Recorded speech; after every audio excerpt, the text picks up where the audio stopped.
এই 1400 বছর পর ডাক্তার শফিকুর রহমান এত অত্যাচার জুলুম নির্যাতনের শিকার হওয়ার পর এই কাজগুলো তিনি এখন দেখিয়েছেন।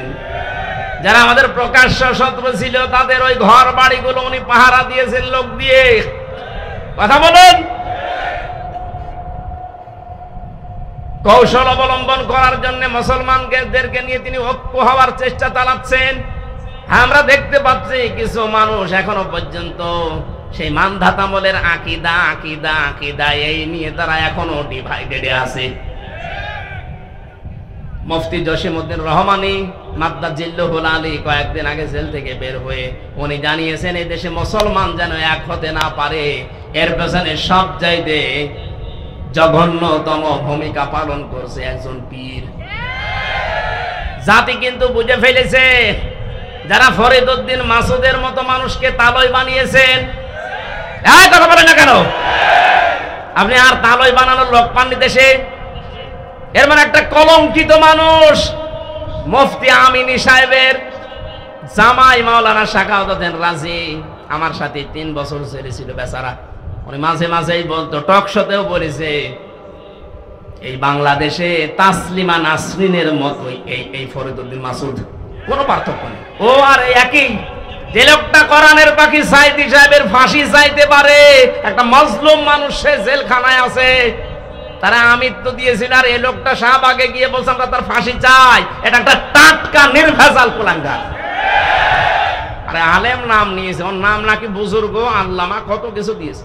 ওর নামে বুজুর্গ দিলে আল্লাহর আরশ কাঁপবে, ওর নাম বেজিরগু। কথা বলে না কেন?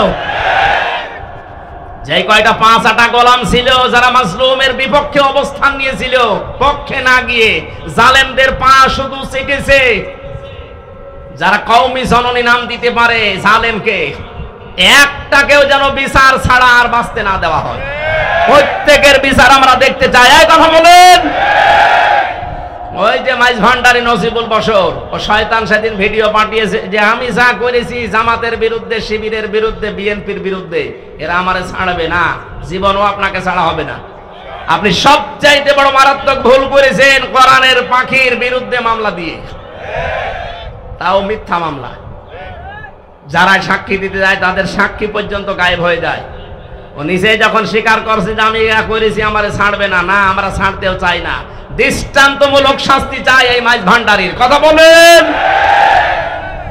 আলেম নামে কলঙ্ক, এগুলো নাম নিয়েছে কি সুন্দর সুন্দর। দেখেন এই উল্টা পাল্টা ধোয়া তুলে মুসলমানদেরকে আজ ডিভাইডেড করবেন না, এটা হারাম কাজ। মুসলমানদের এক করা ফরজ আর ভাগ ভাগ করা হারাম। এটা তো আমি বানালাম। সূরা আলে ইমরানের 105 নম্বর আয়াত আপনি বাড়িতে যে মিলিয়ে দেখেন।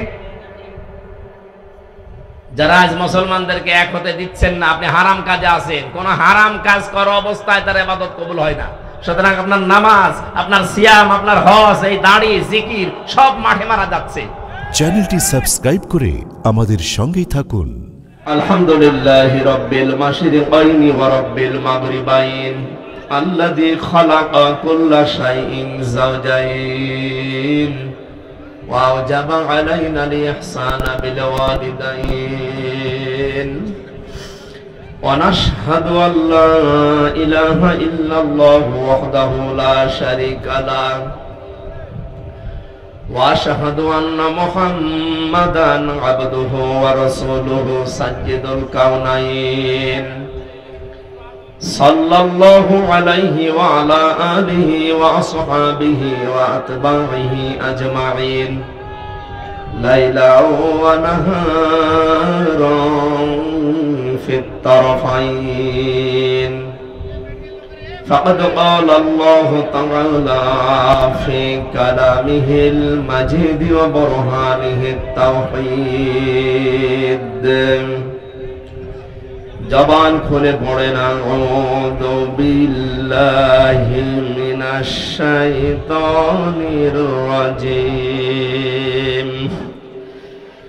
বিসমিল্লাহির রহমানির রহিম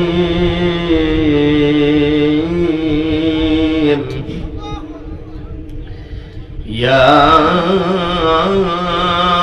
আইয়ুহান النبي إذا جاءك المؤمنات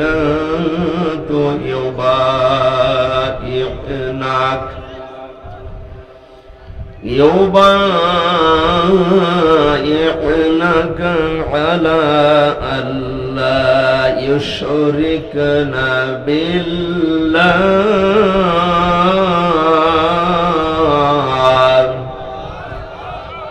ولا ألا يشركن بالله شيئا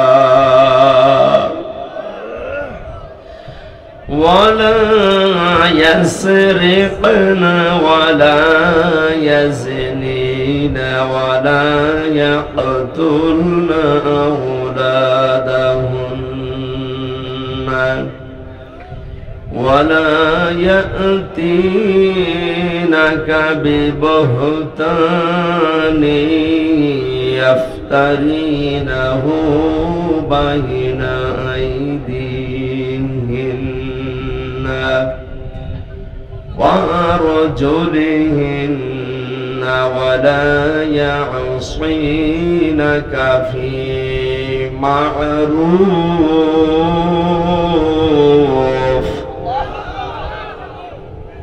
ولا يعصينك في معروف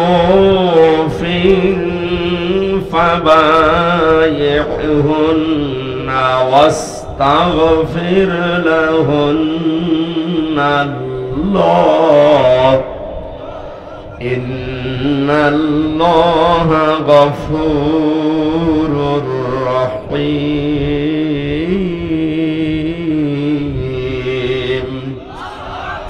صدقت يا ربنا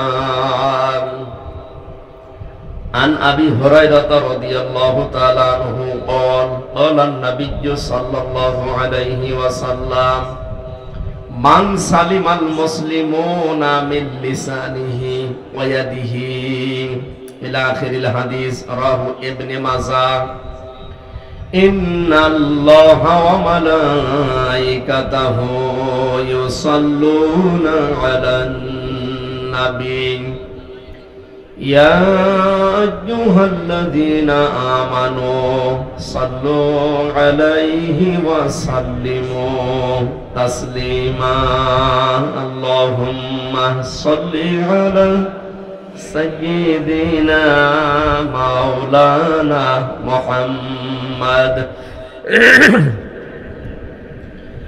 وعلى آل سيدنا مولانا بلغ العلا بكماله كشف الدجى بجماله حسنت جميع خصاله صلوا عليه وآله الحمد لله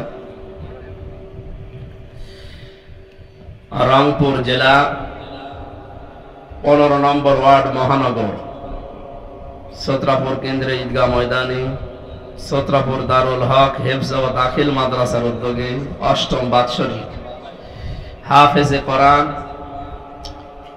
তাদের মাথায় পাগড়ি এবং দস্তরবন্দি উপলক্ষে আজকের এই কোরআনে কারিমের অনুষ্ঠানের সম্মানিত সভাপতি বীর মুক্তিযোদ্ধা মনে হয় 71-এর না রিসেন্ট যারা 24-এর বীর মুক্তিযোদ্ধা বাংলার কৃতি সন্তান যাদের মাধ্যমে আমরা স্বাধীনতা পেয়েছিলাম কিন্তু ভোগ করতে পারি নাই এখন আমরা স্বাধীন দেশেও যেহেতু পরাধীন ছিলাম এখন আমরা স্বাধীন হয়েছি স্বাধীনতা কাকে বলে এখন আমরা টের পাচ্ছি সামনে এর একেবারে 100% ফল পেতে হলে আল্লাহর কোরআনে কারিমের বিধান লাগবে অনেকের প্রশ্ন যে কোরআন যেখানে নেই সেখানে মানুষের স্বাধীনতা নেই হ্যাঁ আছে 100% নেই আপনি পৃথিবীতে উন্নত রাষ্ট্র যাদেরকে আমরা মনে করি সিঙ্গাপুর ওরা কোরআন আল্লাহর কিতাব বিশ্বাস করে না, কারণ ওখানে 100 ভাগের 95 ভাগ অমুসলিম।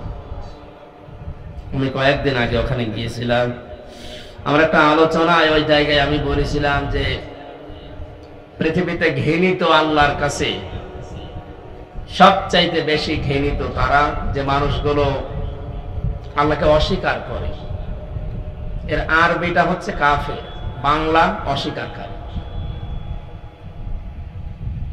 এই কথাটা এদেশ থেকে যারা এই 24-এর স্বাধীনতার পরে পালিয়েছে, এরা ওখানে অনেকে আশ্রয় নিয়েছে, আর রাজনৈতিক আশ্রয় চেয়েছিল কিন্তু অনেকে পায়নি, আবার ওখান থেকে অন্য দেশে যাচ্ছে।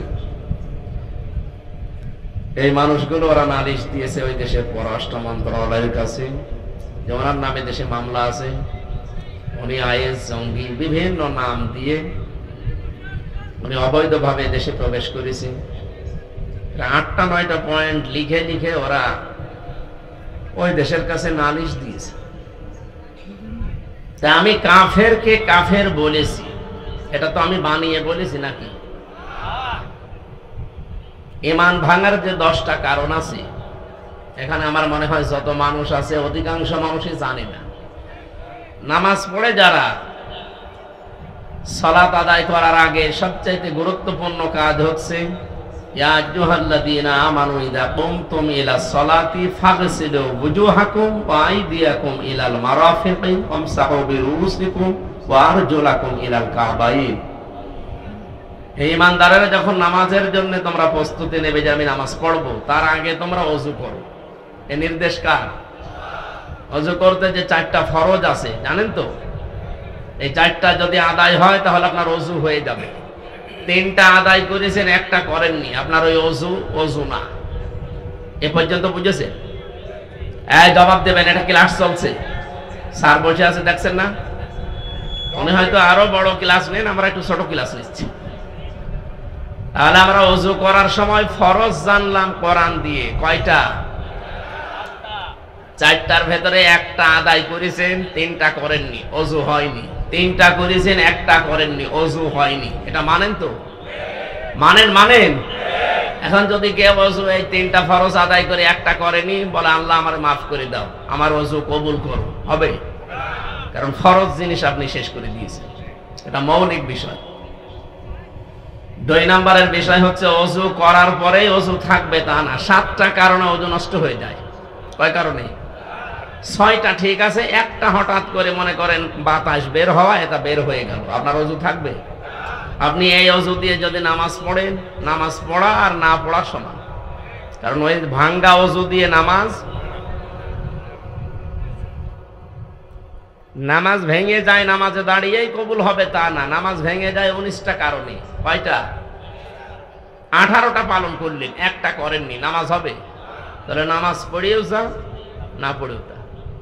হজ ভেঙে যায় 5টা কারণে, রোজা ভেঙে যায় 2টা কারণে। এরকম প্রত্যেকটা ফরজ বিধান নষ্ট হয়ে যাওয়ার পেছনে কিছু না কিছু কারণ আছে। কথা বুঝতেছেন?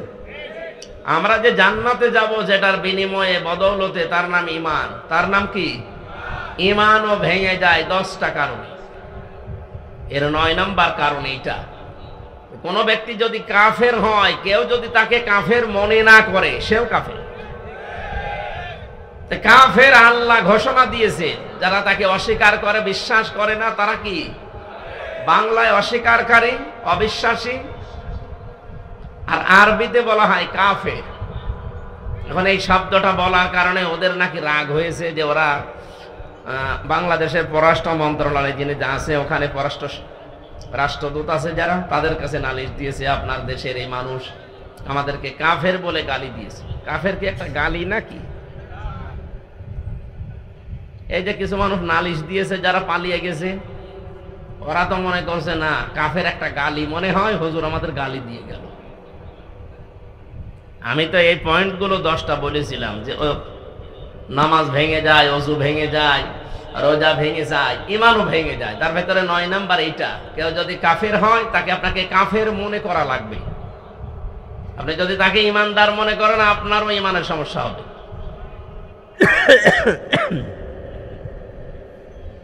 আমি বোঝাতে চাচ্ছিলাম এইটা যে ওই দেশে কোরআনে কারিমের নিয়ম নেই। হ্যাঁ, মানুষের তৈরি করা নিয়ম নীতি আছে, আইন যা বানায় সেগুলোর বাস্তবায়ন আছে, এই জন্য চলাফেরা করে শান্তি আছে।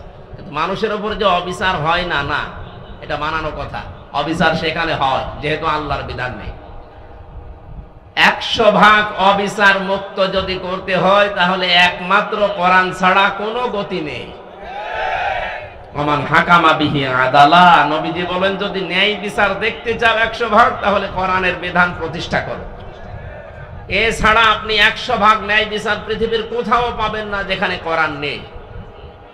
সুতরাং আমরা এই দ্বিতীয় স্বাধীনতায় যে মানুষগুলো জীবন দিয়ে গেল, প্রায় 1700 মানুষ জীবন দিয়েছে, সরকারি জরিপ তাও 2700-র উপরে এখনো হাসপাতালের বেডে কাতরাচ্ছে। যারা এভাবে পঙ্গুত্ব বরণ করেছে, চোখ হারিয়েছে, আমার কুষ্টিয়াতে একজন লিঙ্গ হারিয়ে ফেলেছে। আমি দেখতে গিয়েছিলাম, যে দেখি ওর বোন, ওর মা বলছে আমার ছেলে লজ্জাস্থান উড়ে গেছে, পুলিশ এমন গুলি মেরেছে এমন জায়গায়।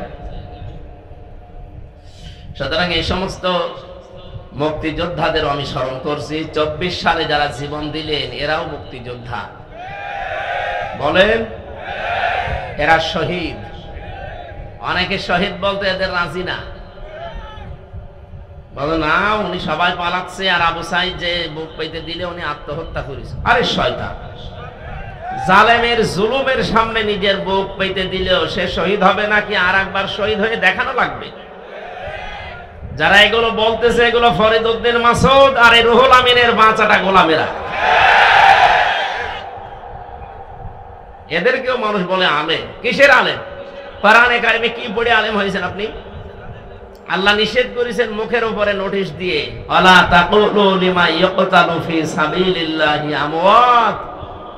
সূরা বাকারার 154 নম্বর আয়াতের প্রথম অংশে আছে। আল্লাহ বলেন মুখে কথা বলবি না এই কথা যে শহীদ যারা তারা মারা গেছে, না, কখনো এরা মরে না। বালা হায়াউন, এরা জীবিত। ওয়ালাকিল্লা তাশউরুন, কিন্তু তোরা টের পাস না। মানুষ যেহেতু মুখের পরে অন্তরে হৃদয়ে একটা ধারণা করতে পারে, আল্লাহ অন্তরের উপরেও হৃদয়ের উপরেও নোটিশ জারি করে দিয়েছেন, ওয়ালা তাহসাবান্নাল্লাযীনা কুতিলু ফি সাবিলিল্লাহি আমওয়াতা বাল আহইয়াউন ইনদা রাব্বিহিম ইরযাকুন। সূরা আলে ইমরানের 169 নম্বর আয়াত। যত তাফসীর আছে পৃথিবীতে, আমার দেখা মতে আমি 42টার উপরে দেখেছি ভার্সিটি থাকাকালীন, সব মুফাসসির আয়াতের ব্যাপারে একমত। ধারণাও করবেন না, শুধু একজন না, ওয়ালা তাহসাবান্নাল্লাযীনা কুতিলু, বহু বচন দিয়েছেন আল্লাহ। কেউ এ ধারণা করবে না যে যারা শহীদ হয়েছে ওরা মারা গেছে। ওরা জীবিত এবং তারা রিজিক পাচ্ছে আল্লাহর কাছে। শহীদ আবু সাইদ মারা যায়নি, শহীদ হয়েছে এবং সে জিন্দা আল্লাহর কাছে রিজিক পাচ্ছে। সুতরাং এই 2024 সালের 5 আগস্টের আগে যারা জীবন দিয়েছে প্রত্যেককে আমরা শহীদ মনে করি এবং তারা জীবিত, আল্লাহ তাদেরকে খাওয়াচ্ছে। এই কথা বলেন না কেন? 5 তারিখের আগে মারা গিয়েছিল শিবিরের সদস্য এই গাইবান্ধার পলাশবাড়িতে সাব্বির। 1 মাস পরে তার কবর খোঁড়ার পরে দেখা গেছে জিন্দা তাজা রক্ত বের হচ্ছে। আল্লাহ যে দিয়েছেন ইনদা রাব্বিহিম ইরযাকুন, তারা তাদের রবের কাছে রিজিক পায়। কেউ যদি না খায় রক্ত গোশত তৈরি হয়, তার মানে তাকে আল্লাহ অবশ্যই খাওয়িয়েছে এবং এ সাব্বির অবশ্যই শহীদ। কথা বলেন না কেন? 71 সালেও যারা জীবন দিয়েছে ওই মানুষগুলোকে দেশের জন্য, মানবতার জন্য, ইসলামের জন্য আল্লাহ যেন শাহাদতের সর্বোচ্চ মাকাম দান করে। আর ভুয়া মুক্তিযোদ্ধা সে যে এতদিন যারা ফায়দা লুটেছে আল্লাহ যেন জাতির সামনে ন্যাংটা করে দেয়। আজকের আব্দুল জলিল তো আর ভুয়া না, উনি একেবারে ময়দানের মুক্তিযোদ্ধা। আল্লাহ তাকে বাঁচিয়ে রেখেছেন আমাদেরকে দোয়া করার জন্য। আল্লাহ রাব্বুল আলামিন তার নামের সাথে তার নামের মিল আছে, জলিল। জলিল কার নাম? বলেন বলেন। এজন্য ওনাকে শুধু জলিল বলবেন না। কো সভাপতি কোনটা? জলিল বলা যাবে না, উনি আব্দুল জলিল, জলিলের দাস, বান্দা, গোলাম। বীর মুক্তিযোদ্ধা মোহাম্মদ আব্দুল জলিল, মহান আল্লাহ তাকে যেন তার নামের সাথেই কবুল করেন, বলেন আমিন। এতক্ষণ যিনি কথা বলছিলেন আমার আগে, বিশিষ্ট ইসলামী চিন্তাবিদ, শিক্ষাবিদ, আমার মতো হাজার হাজার হামজার উস্তাদ অধ্যাপক মাহবুবুর রহমান বেলাল স্যার এখানে মঞ্চে বসা আছেন। আপনাদের এই রংপুরের গর্ব। বিশেষ করে বিভিন্ন মাহফিলে তাকে আমি পাচ্ছি। তানভীর আহমেদ আশরাফি, আল্লাহ রাব্বুল আলামিন তার গোলামকে যেন কোরআনে কারিমের খাদেম বানিয়ে দেন। এতক্ষণ যারা আলোচনা রাখলেন, বিশেষ করে ডক্টর মাওলানা হাবিবুর রহমান, চলে গেছে নাকি স্যার? আলোচনা রেখেছেন আপনাদের এলাকার সন্তান মাওলানা ইদ্রিস আলী জিহাদি, মাওলানা হাফিজুর রহমান জিহাদি, শরীফুল ইসলাম, নাম না জানা আরো হয়তো ওলামা ইকরাম কথা বলেছেন। তাদের কথাগুলো আল্লাহ আমাদের বাস্তব জীবনে আমল করার তৌফিক যেন দান করেন। মঞ্চে বসা অত্র এলাকার সর্বজন শ্রদ্ধাভাজন ব্যক্তিবর্গ, সামনে বসা মুসলমান ভাইরা, পর্দার আড়ালের সম্মানিতা মা এবং বোনেরা, প্রশাসনের ভাইরা। প্রশাসনের ভাইরা একথা না বললেও সমস্যা নেই, কারণ এখন আর এখনো লাগছে না। এই যে একটা সূত্র তৈরি করে রেখেছিলে 15.5 বছরে, যে কোরআনের কথা বলতে গেলেও প্রশাসনের 14 জায়গায় লিখিত অনুমতি লাগবে, এটা একটা চক্রান্ত। কোরআন মানুষ যেন সহজে শুনতে না পারে। বৈষম্য বিরোধী ছাত্র আন্দোলনের মাধ্যমে যে স্বাধীনতা আমরা পেয়েছি, 2 দিন পরেই অন্তর্বর্তীকালীন সরকারের যিনি দায়িত্ব নিয়েছেন, চেয়ারে বসেই ঘোষণা দিয়েছেন অন্যান্য ধর্মের মানুষের উৎসব যেভাবে চলে কোনো অনুমতি লাগে না, আরো পাহারা দেওয়া হয়। 96% মুসলমানের এই দেশে আল্লাহর কোরআনের কথা ওপেন চলবে, কারো অনুমতি লাগবে না। নজরুলের নাম শুনলে মানুষ দোয়া করে, কারণ তার কয়েকটা কথা এখনো চিরন্তন হয়ে আছে। কথা বলে না কেন? মসজিদের পাশে আমার কবর দিও ভাই, যেন সকাল সন্ধে মুয়াজ্জিনের আজান শুনতে পায়। তার ঈমান আমল নিয়ে অনেকের প্রশ্ন আছে, কিন্তু তার এই কথাটা যেন আল্লাহ কবুল করে ঠিক মসজিদের পাশেই কিয়ামত পর্যন্ত থাকার একটা ব্যবস্থা করে দিয়েছে। ডক্টর মোহাম্মদ ইউনূস উনি বিভিন্ন রকমের কাজ কারবার দুনিয়ায় করতেন, আমরা বিতর্কিত মনে করি, কিন্তু না, উনি যে কথাটা বললেন চেয়ার পাওয়ার পর, আল্লাহ যেন তাকে এই কথার কারণে পূর্ণাঙ্গ হেদায়েত দান করে। উনি তো মুসলমান, এই জন্য নামের আগে দেখেননি মোহাম্মদ লেখা আছে। কথা বলেন না কেন? মুসলমানের জন্য দোয়া করতে কোনো সমস্যা আছে? ধর্ম উপদেষ্টা ডক্টর আফামা খালিদ স্যার কয়েকদিন আগে জানিয়েছেন 96% মুসলমান এই দেশে আমরা বাস করি। আমাদের মাথার উপরে যেহেতু আল্লাহ তাকে বসিয়েছেন, আমরা চাই তিনি যেন দাড়ি রাখেন। এটা কি খারাপ কথা? একটা ভালো কথা বলেছি না? আমরা 16 কোটি মানুষ, 18 কোটি মানুষ দোয়া করছে আল্লাহ যেন তাকে সত্যি এই তৌফিক দান করে। নবীজি জানিয়েছেন 1500 বছর আগে ওই জাতি কখনো উন্নয়ন লাভ করতে পারে না সেই জাতি তাদের শাসনভার কোনো নারীর হাতে তুলে দেয়। আল্লাহ মনে হয় আমাদের কপাল থেকে এই অভিশাপ মুক্ত করার একটা ব্যবস্থা করিয়ে দিচ্ছে। উনি যাই হোক, অন্তত পুরুষ মানুষ। এই কথা বলেন না কেন? পুরুষ মানুষ না? ঠিক আছে, সামনে যারা আসবে আশা করছি তারাও পুরুষ মানুষই আসবে। মেয়ে লোক আসার আর কোন সম্ভাবনা দেশে আছে না, কারণ তাদের বুদ্ধি অর্ধেক। আপনি আবার এটা উল্টা পাল্টা করে লাগিয়ে বিভিন্ন জায়গায় দিয়ে নাই যে নারী বিদ্বেষী না, এটা হাদিস বললাম, এটা বুখারী শরীফের হাদিস। আল্লাহর নবী কথা শুরু করার আগে লাম দিয়েছেন, লাই ইউফলিহা, কখনো সফল হতে পারে না ওই জাতি যে জাতি তার শাসনভার কোন নারীর হাতে তুলে দেয়। আমরা এই জন্য আমার মনে হয় দুর্নীতিতে চ্যাম্পিয়ন হতাম। কথা বলে না কেন? প্রশ্ন আসতে পারে তাহলে 53 বছর তো নারী ছিল না? না, যারা ছিল এর আগে আরো ওরাও নারীর মতনই। নারী কাকে বলে আজকের তেলাওয়াত কিন্তু আয়াতের ভেতরে আছে। আজকের সূরার নামই মুমতাহিনা। মুমতাহিনা মানে কি? পরীক্ষিতা নারী। কোন নারীকে পরীক্ষা করে করে আল্লাহ এই জগতে নামি দামি এবং গণী বানিয়ে দিয়েছিলেন, এস্টাবলিশ বানিয়েছিলেন। কারা আল্লাহর মনোনীত ছিল, কি করলে মনোনীত হওয়া যায়, চিরন্তন হওয়া যায়, এই কথাগুলো আজকের তেলাওয়াত কিন্তু আয়াত থেকে আমরা শুনবো ইনশাআল্লাহ। তাফসীরে যাচ্ছি, আমরা কিছু কথা আগে থেকে বললাম। শাহাদতের মর্যাদা যারা পেয়েছেন আল্লাহ তাদেরকে সত্যই যেন শাহাদতের যে স্বাদ এটা দান করেন। এখনো যারা অসুস্থ আছে শেফায়ে কামেলা আজেলা আল্লাহ যেন নসিব করে।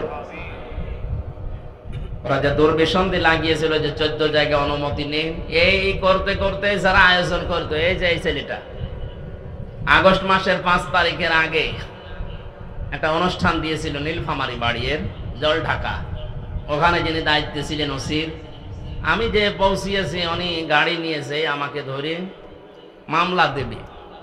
উনি জানে যে নামে মামলা আছে, আরো নতুন করে আরেকটা লাগায়। সেদিন যে কি তৈরি করেছিল ওসি সাহেব, এখন শুনলাম আজকে আসার সময় বলছে ওই ওসির নামে নাকি আজকে মামলা হয়েছে। উনি আমার নামে মামলা সাজাবে পারে না, এখন নিজেই মামলার ফিগারে। এই জন্য যারা এই সিস্টেম করেছিলেন কিয়ামতের আগে এ দেশে আর কোরআনের কথা বলতে কোনো অনুমতি লাগবে না, সেইটাই ফিরে আসবে ইনশাআল্লাহ। কোন কারণে আল্লাহর কালামের কথা আল্লাহর জমিনে বলতে আপনার মতো সলিমদের কাছে লিখিত নেওয়া লাগবে? আপনি কি হয়ে পড়েছেন বলেন? এই নিয়ম নীতি ছিল কাফেরদের কারণে। কোরআন নাজিল হওয়ার পর থেকেই কোরআন শুনছে শুনবে 3 প্রকার মানুষ। কয় প্রকার? প্রথম নাম্বারেই শুনেই বিরোধিতা করেছিল, তারা কাফের। আল্লাহ রাব্বুল আলামিন বলেন ওয়াকালাল্লাযীনা কাফারু লা তাসমাউ লিহাযাল কুরআন আলগাউ ফীহি লাআল্লাকুম তাগলিবুন। সূরা হামিম সাজদা 24 নম্বর পারা 18 নম্বর পৃষ্ঠা 9 নম্বর লাইনে 26 নম্বর আয়াত। এটা তাফসীরে ফি জিলালিল কোরআনে আছে। দলিলগুলো তাফসীর আকারে লম্বা করে বলছি না, শুধু শর্টকাটে কিছু বিষয় জানানোর জন্য আমি বলছি। আল্লাহ পাক বলেন 1500 বছর আগে কাফেররা সিদ্ধান্ত নিয়েছিল সব চলতে দাও, কোনো বাধা দিও না, কিন্তু মুহাম্মদের কোরআন যেন চলে না। ওদের উদ্দেশ্য ছিল এই, কোরআন চলতে যদি বাধা দিতে পারো, হট্টগোল করো, ওয়ালগাউ ফিহি, শুধু বন্ধই করবা তা না, এটা বন্ধ করার জন্য যত রকমের কায়দা কৌশল আছে করবা। আবু জেহেল এই মনে করতো কোরআন যদি মানুষ না শোনে তাহলে আমার অবৈধ সিয়ারের ব্যাপারে কেউ কথা বলবে না। খুব ভালো করে জানতো মুহাম্মদ যেটা বলতে চায় এটা যদি মানুষ বোঝে তাহলে আমি যে অবৈধ সিয়ারে আছি এ সিয়ার টিকবে না। 1500 বছর আগে এদের পেতাত্তা যারা নব্য আবু জেহেল সেজেছিল এরাও বুঝে ফেলেছিল আমরা যে কায়দায় আছি, কোরআন যদি মানুষের দেশে শোনে আর বুঝে ফেলে তাহলে আমাদের সিয়ারেরও পায়া থাকবে না। এই জন্য অনুমতির সিস্টেম করেছিল। জাতির সামনে যেহেতু আজ প্রকাশ হয়ে গেছে, কোরআন যারা বাধা দেয়, শুনতে দেয় না, তারা 1 নম্বরে কাফের। তারা কি? আরো জোরে। এই 15.5 বছরে এগুলো যারা বাধা দিয়েছেন, আপনি নামাজ পড়তে পারেন, রোজা রাখতে পারেন, আপনি কাফের। কাফেরের জানাজা পড়া জায়েজ আছে? কবরে দেওয়া? তাহলে এ দেশে যারা এতদিন এই করলেন এই 15.5 বছর, তাদের এখন আর জানাজার দরকার কি? কবরে দেওয়ার দরকার কি? পুড়িয়ে ফেলেন, কারণ ও তো এমনি জাহান্নামে যাবে। জাহান্নামে গেলে তো আগুনে পুড়বে, আগুনে লাগিয়ে দিলাম, পুড়তে থাক। কথা বলছেন কেন? এত শক্ত করে বললাম এই জন্য আগামীতে কোন জালেম যেন এরকম সিদ্ধান্ত না নেয়। 2 নম্বরে কোরআনের শ্রোতা পেয়েছি আমরা নাজিল হওয়ার পরেই তারা শুনতে আসতো, বিশ্বাসও করতো এটা আল্লাহর কিতাব, মুহাম্মদ বানাতে পারে না।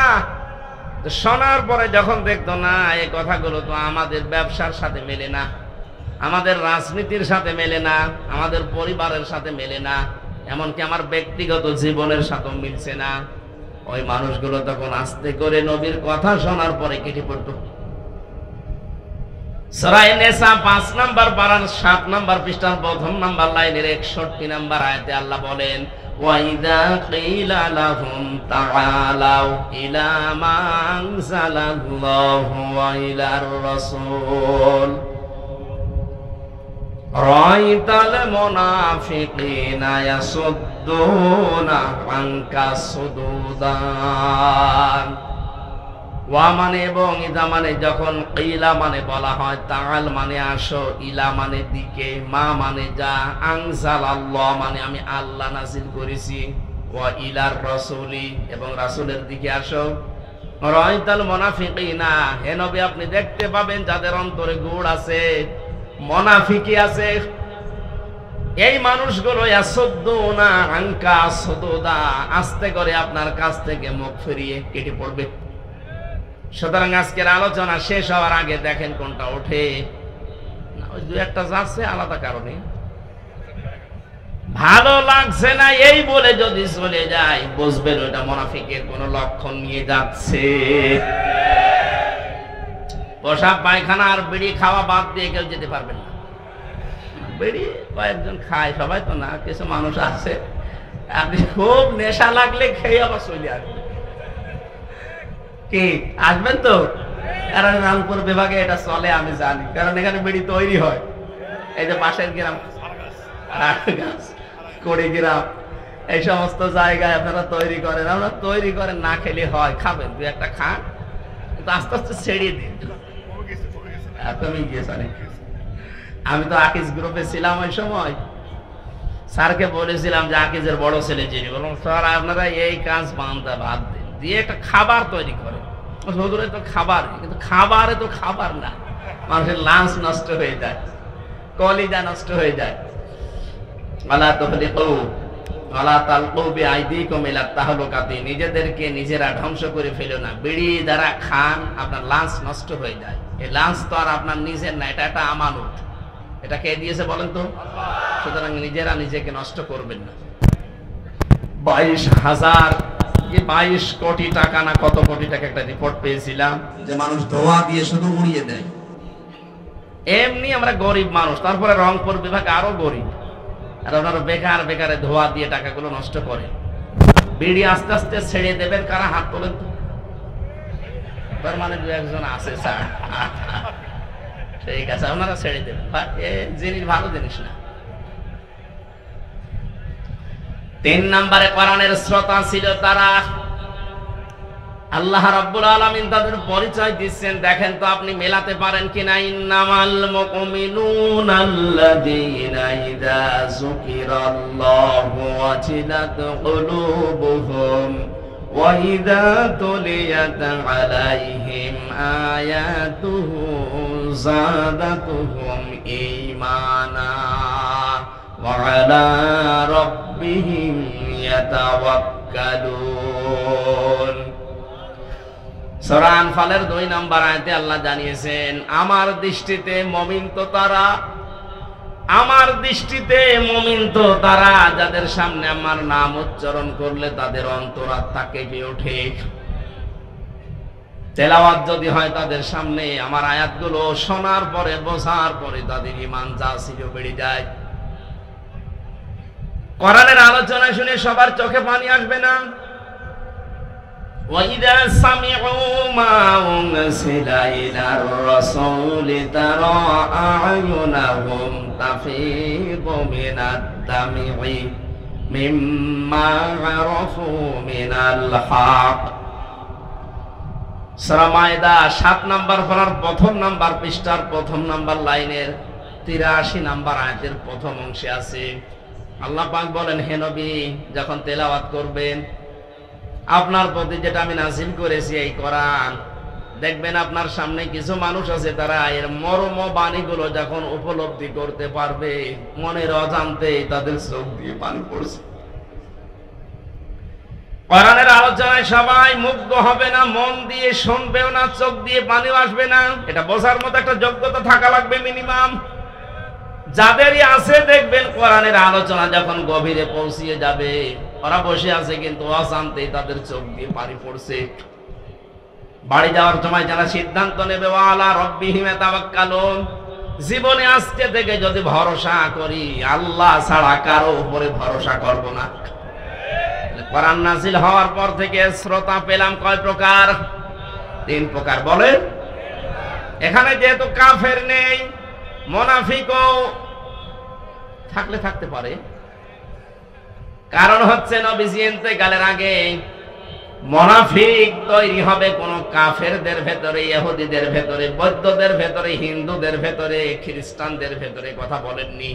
নবীজি ইন্তেকালের আগে জানিয়েছেন মুনাফিক এটা তৈরি হবে শুধুমাত্র আমার উম্মত মুসলমানদের ভেতরে। আর আমরা যেহেতু এই দেশে 96% মুসলমান, আমাদের ভেতরে মুনাফিক তৈরি হওয়ার সম্ভাবনা নেই। বলেন বলেন, আপনি দেখেন তো আপনি কি না? আয়াতুল মুনাফিকি সালাসা, ইযা হাদ্দাসা কাযিবা ওয়া ইযা ওয়াদা আখলাফা ওয়া ইযা তুমিনা খান। নবীজি বলেন মুনাফিকের চার মাসে তাদের ভেতরে যারা কথা বললেই মিথ্যা কথা বলে। এই কথা বলেন না কেন? এই আচরণ বাংলাদেশে নেই। কত হাসি পট্টি বাঁধা মানুষ হাতে তসবি নিয়ে ঘুরতো, সেও যে এরকম ডাহা মিথ্যা কথা বলতে পারে ক্ষমতার কারণে। এখন যে বলছে যে না আমি পদত্যাগ করে নিতে, ভিডিও কি বানানো নাকি? এক কথা বলেন না কেন? আপনি যদি পদত্যাগ না করে থাকেন তাহলে রাষ্ট্রপতি যেটা বলছে এটা কি বানিয়ে বলছে? ধোঁকা দিয়ে বোকা বানিয়ে এতদিন খেয়েছেন, এখনো খেতে চান। আপনি তো টাটকা নির্ভেজাল মুনাফিক, কারণ কথা বললেই মিথ্যা কথা বলেন। মুনাফিকের পক্ষে যদি কোনো মুমিন থাকে, এও মুনাফিক। এই কথা বলছেন কেন? যার হাতে শাপলা চত্বরের আলেমদের রক্ত লেগে আছে, যার হাতে 2024 সালের মুক্তিযোদ্ধাদের রক্ত লেগে আছে, কথা বলেন না। এই মানুষের পক্ষ নিয়ে এখনো পর্যন্ত আপনি স্ট্যাটাস দেন, বলেন আমি আছি আপা, ঘাবড়াবেন না। আপনি ঘাবড়ালে আমরা নরম হয়ে যাই। আমি তার শয়তান দেখিনি, ওরে ভিডিও দেখি আমার মনে হলো শয়তান যদি দেখতাম তো এইরকমই হইত। এটা টাটকা নির্ভেজাল শয়তান, বাড়ি গোপালগঞ্জ, ধরা পড়েছে কয়েকদিন আগে। এবার পিটিয়ে সোজা করবে প্রশাসন। এক কথা বলেন না কেন? আপা ঘাবড়াবেন না। যে বলেছে আপা ঘাবড়াবেন না, আপনি ঘাবড়ালে আমরা নরম হয়ে যাই। আমার মনে হয় প্রশাসন ওরে ধরেছে নরম বানাতে, আমরা চাই ওরে নরম বানিয়ে ফেলুক। কথা বলেন না কেন? জালেমদের তালিকা করে করে ছোট জালেম আর মাঝারি জালেম বাদ দিয়ে যারা বড় বড় জালেম ছিল, প্রত্যেকটি জালেমের তালিকা করে ছবি নিয়ে মোড়ে মোড়ে টাঙিয়ে দেবেন। এ দেশে কিয়ামতের আগে কোন জালেম যেন আর প্রতিষ্ঠিত হতে না পারে ইনশাআল্লাহ।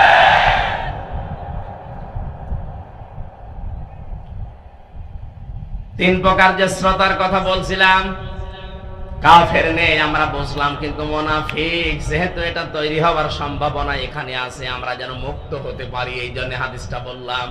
কথা বললে যারা মিথ্যা বলেন, ওয়াদা দিলে যারা ঠিক রাখেন না, ভঙ্গ করে ফেলেন। এতদিন পর্যন্ত চাইছিল, এই 2-3 দিনের ভেতরে দেখছি অনেকে বিভিন্ন ওয়াদা দিচ্ছে জনগণের সাথে। এটা আর একটা ধোঁকা হতে পারে। অনেকেই বলছে আমরা বাড়ি বাড়ি কার্ড তৈরি করে দেব যদি ক্ষমতায় যেতে পারি। আর যে যা বলছেন কথাগুলো কিন্তু ঠিক রাখা লাগবে। ভোট নেওয়ার জন্য এখন আপনি সেই কেজি 10 টাকা চাল খাওয়াবো বলে চালিয়ে দেবেন, আর ভোট হয়ে গেলে 60 টাকা কেজি চাল হয়ে যাবে। মানে কথা যা দিচ্ছেন এটা যেন ঠিক থাকে, জনগণের সাথে যেন ধোঁকাবাজি না হয়। অনেকে এই ধোঁকাবাজি করার জন্য নেমে পড়েছে। এই কথা বলছেন না কেন? জামাতের নায়েবে আমির ডাক্তার সৈয়দ মোহাম্মদ আব্দুল্লাহ তাহের উনি ঘোষণা দিয়েছে যদি এদেশে ইসলাম ক্ষমতায় যেতে পারে যুবকদেরকে আমরা ঋণ দেব। এই কথার সূত্র ধরে অনেকে এখন বলছে যদি আমরা যেতে পারি বাড়ি বাড়ি কার্ড দেব। কি কার্ড দেবেন? এই জন্য কথা দিচ্ছেন, দেন কথাটা যেন ঠিক থাকে, কারণ কথা দিয়ে কথা যে রাখে না সে মুনাফিক। এই কথা বলেন না কেন? জাতি যেহেতু 53 বছর ধোঁকা খেয়েছে, অন্তত এবার আর যেন জাতি ধোঁকা না খায়। এবারও যদি ধোঁকা খান আপনি আর কিয়ামতের আগে মাথা তুলে দাঁড়াতে পারবেন না। 3 নম্বরে কোনো কিছু আমানত রাখলেই খেয়ে ফেলে। এই কথা বলেন না কেন? এটা যে আমরা 53 বছর দেখলাম না, যাদেরই দিয়েছি আমানত তারাই খেয়ে ফেলিস। দরবেশ, এত বড় দরবেশ পৃথিবীতে আছে, দাড়ি কেটে নম হয়ে গেছে। আর কি আমানত 36,000 কোটি টাকা আপনি এক জীবনেও গণনা করে শেষ করতে পারবেন না। আমি একটা দলের গ্যারান্টি দিচ্ছি, যদিও মনে করছেন আমি ওই দলের না, আমি অ্যাক্টিভ না, কিন্তু গ্যারান্টি দিতে পারি বাংলাদেশ জামাত ইসলামী এবং শিবির একটা টাকা যদি দুর্নীতি দেখাতে পারেন, আমি অন্তত কথা বলবো না। এটা এদেশে এখন প্রমাণ হয়ে গেছে। এই কথা বলেন না কেন? এত প্রমাণ পাওয়ার পরেও যদি আপনার এখনো পর্যন্ত চিন্তা ভাবনা করতে দেরি হয়, তা আপনার আর চিন্তার রেখা খুলবে না।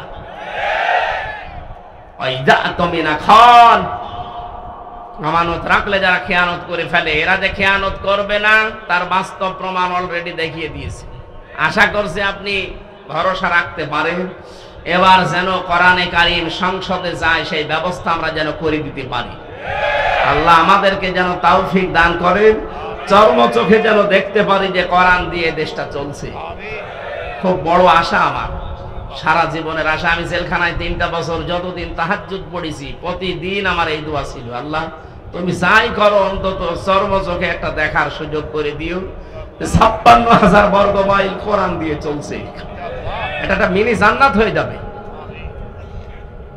অনেকে মনে করছে যদি কায়েম হয়ে যায়, আমি যে একটু লাল পানি খাই ওটা খেতে পারবো না। পারবে, কিন্তু আপনার লাল পানি খাওয়ার মন হবে না। এমন পরিবেশ আল্লাহ তৈরি করে দেবে, পুরা 56,000 বর্গ মাইল মসজিদের মতো হয়ে যাবে। এই কথা বলেন না কেন? মসজিদে প্রবেশ করলে যেমন বিড়ি খাওয়া যায় না, খেতে মনে চাইলেও ওটা পরিবেশ আলাদা। খেতে পারবেন? বলেন। বাবা খেতে পারবেন? ডাল খেতে পারবেন? গাঁজা কিচ্ছু পারবেন না, কারণ পরিবেশটা এরকম। কোরআন যদি কায়েম হয়ে যায়, পুরা বাংলাদেশের 56,000 বর্গ মাইল এভাবে মসজিদের মতো বানিয়ে ফেলবে। তখন আপনি আর বিড়ি খাবেন এরকম মনই থাকবে না, লাল পানি খাওয়ার মনে তো আসবেই না। আল্লাহ একটা জান্নাতের পরিবেশ তৈরি করে দেবে, আর মরে গেলেই আপনি জান্নাতি। কারণ কোরআন যদি কায়েম হয়, কোরআনের শাসন ব্যবস্থা থাকে, ওই দেশে যদি ছোটখাটো গুনাহ কেউ করেও আল্লাহ তাকে মরণের আগে মাফ করিয়ে তারপরে মৃত্যু দেয়। একটা হাদিস পড়ছিলাম, খলিফাতুল মুসলিমিন হযরত ওমর রাদিয়াল্লাহু তাআলা আনহু, মানে রাষ্ট্রের দায়িত্ব পালন করে বাড়িতে আসলেন। ঘরে উঠবেন, দেখেন বারান্দায় একটা লাশ, তার ছোট্ট মানুষ 12 টুকরা করে রেখেছে। রেগে গেলেন, কি আমি দেশ চালাই কোরআন দিয়ে, আর আমি রাষ্ট্রের দায়িত্ব পালন করেই কোরআন দিয়ে আসছি, আর আমার ঘরের বারান্দায় তাও 12 টুকরা করে রেখে দিয়েছে, তাও ছোট মাসুম বাচ্চার লাশ। কে করলো? তিনি তদন্ত কমিটি গঠন করলেন। 3 দিন হয়ে গেল, কোনো কেউ ধরা পড়ে না, কেউ এসে বলেও না। তার খাওয়া দাওয়ার চিন্তা বন্ধ হয়ে গেছে, খাওয়া দাওয়াই বন্ধ হয়ে গেছে। তিনি চিন্তা করলেন আমি কোরআন দিয়ে দেশ চালাচ্ছি, আর আমার দেশে একটা অবৈধ হত্যা হয়ে গেল, আমি কোনো কুল কিনারা করতে পারলাম না।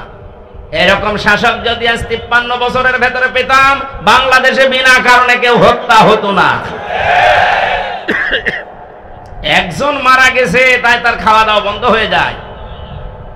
আর শাপলা চত্বরে যেভাবে মানুষ মেরেছে, বিডিআর যেভাবে হত্যা করেছে, 2024 সালে যেভাবে পুলিশের ভ্যান থেকে তাজা মানুষকে ফেলে দিয়ে পিষে মেরেছে, কত মানুষকে আগুন লাগিয়েছে আশুলিয়ায় দেখেননি? এখনো পর্যন্ত এই লাশগুলো চোখের সামনে ভাসে। আপনি এমনিতে মাটি দিতে পারতেন, আপনি আবার আগুন ধরিয়ে দিলেন। আপনি মানুষ। এই দেশে এই স্বৈরাচারীকে যদি নিষিদ্ধ করতে হয়, কিচ্ছু লাগবে না, শুধু আশুলিয়ার এই লাশগুলোই যথেষ্ট। মানুষ এত নিচে নামতে পারে ক্ষমতার জন্য। হযরত ওমর 3 দিনের ভেতরে চিন্তা করে করে তার মাথা খারাপ হয়ে গেছে, আমি এখন কি করি। হঠাৎ দেখলেন এক মহিলা যুবতী তার বাবাকে সহ রাজ দরবারে হাজির। ডাক দিয়ে বলে, খলিফাতুল মুসলিমিন, যে লাশের চিন্তায় আপনার ঘুম আসে না, ওই ছেলেটা আমার নিজের। আমি ওকে টুকরা টুকরা করেছি, 12 টুকরা করে আপনার বারান্দায় রেখে গেছি। হযরত ওমর বলে, মেয়ে কি বলো, মাথা ঠিক আছে তোমার? হ্যাঁ, এই যে আমার বাবা সাক্ষী আছে। আমার বাবাকে আমি সাথে করে নিয়ে এসেছি, আমার নিজের জন্ম দেওয়া সন্তান, এটা ওকে আমি 12 টুকরা করেছি নিজের হাতে। কোথায় ফেলবো? আপনার বাড়ির বারান্দায় রেখে গেছি। হযরত ওমর বললেন, যা বলো, এই কথা যদি ঠিক থাকে তোমার শাস্তি কি কোরআন দিয়ে তুমি জানো? মেয়েটি বলে, হ্যাঁ আমি কোরআনের হাফিজা, আমি জানি। আপনি রেডি করেন, আপনি কি শাস্তি দিতে পারেন কোরআন দিয়ে। মানুষ হত্যা করার যে শাস্তি হযরত ওমর আরম্ভ করবেন।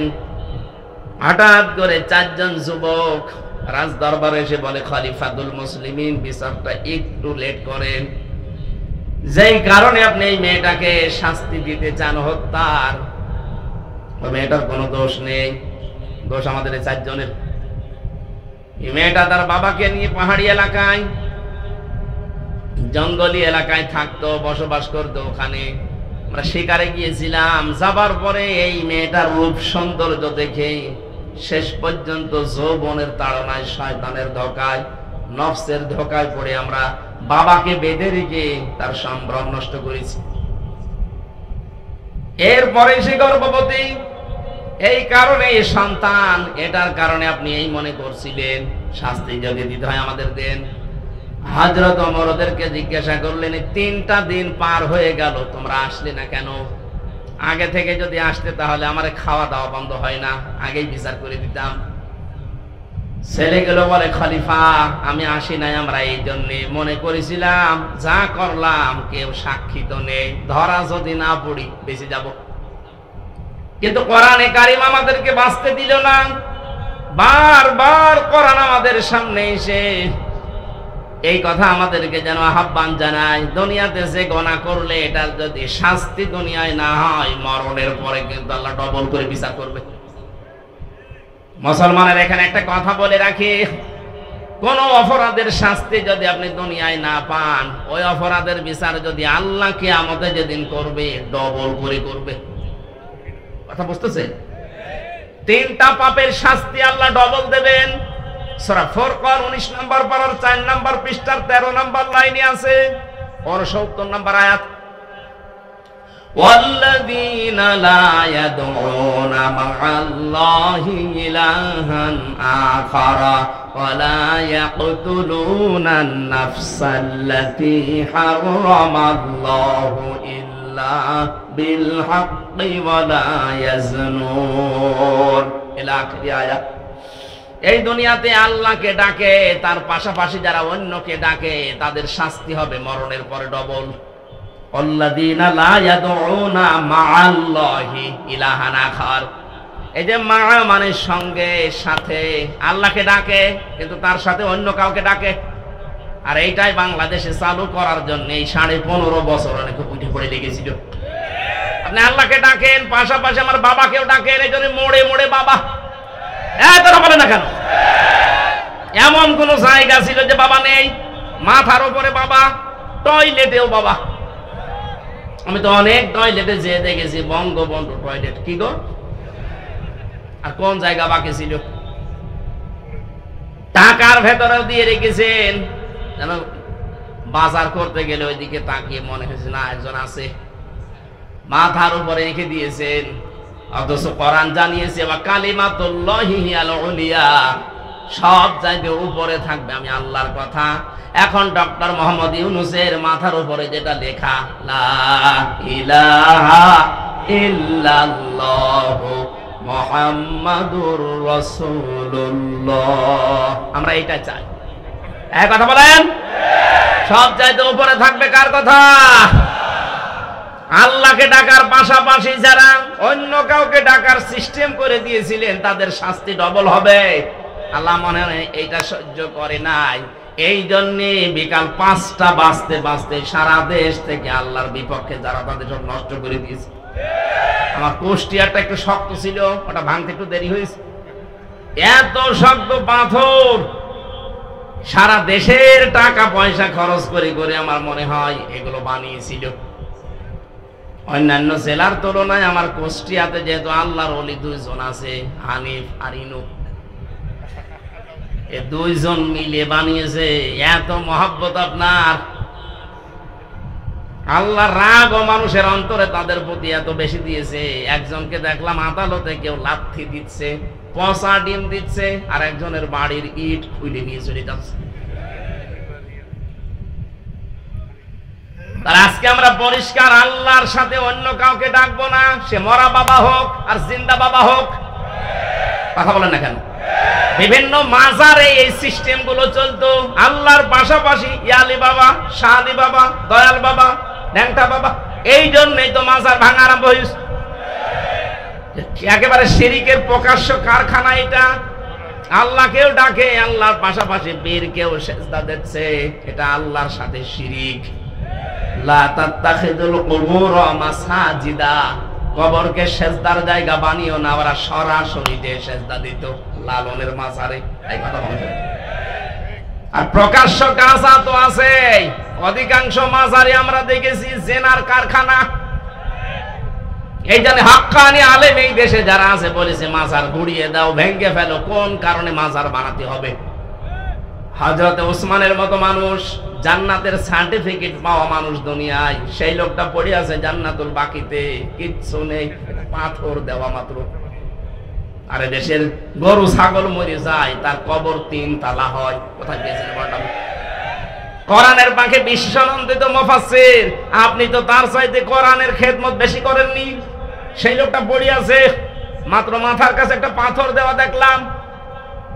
আর কোন গরু ছাগল কোথায় মরে, ঈমান আছে কি নেই তাও নেই, সারা জীবনে পেশাব করেও পানি নেয়নি। 14 তালা বানিয়ে রেখেছে কবর। সবগুলো মাটির সাথে মিশিয়ে দেওয়া দরকার। আজকে থেকে আমরা সিদ্ধান্ত নিয়ে বাড়ি যাব, যতদিন বাঁচি আল্লাহর সাথে আর কাউকে ডাকবো না। কি রাজি আছেন আপনারা? 2 নম্বরে যারা অবৈধভাবে মানুষকে হত্যা করে, বাংলাদেশ স্বাধীন হওয়ার পরও এত হত্যা হয়নি। এই 9 সাল থেকে 24 সালে যত হত্যা হয়েছে, বাকিগুলোর অনেকের খোঁজই আমরা জানি না। আমি মাটির নিচে ছিলাম 10 দিন, আমি দেখেছি কত মানুষের কান্নার আওয়াজ আসতো আমার কানের। আমার তো চোখ বাঁধা ছিল, চোখ কালো কাপড় দিয়ে বেঁধে নিয়ে মাজায় একটা দড়ি নিয়ে ওরা হাঁটিয়ে নিয়ে যেত, মনে হতো আমার গরুর মতো নিয়ে যাচ্ছে। আশপাশ থেকে কান্নার আওয়াজ পেতাম, কারণ কোনো আওয়াজ তো ওখানে যাওয়ার কথা না। মানুষ সিঁড়ি দিয়ে উপরে ওঠে, আর ওরা সিঁড়ি দিয়ে আমার নিচে নিয়ে যেত।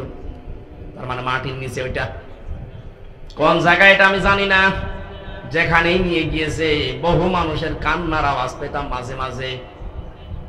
আর একটা আওয়াজ দিত, আহ, এরকম একটা আওয়াজ। বুঝতাম এখানে কয়েক মাস ধরে মানুষ হয়তো আছে।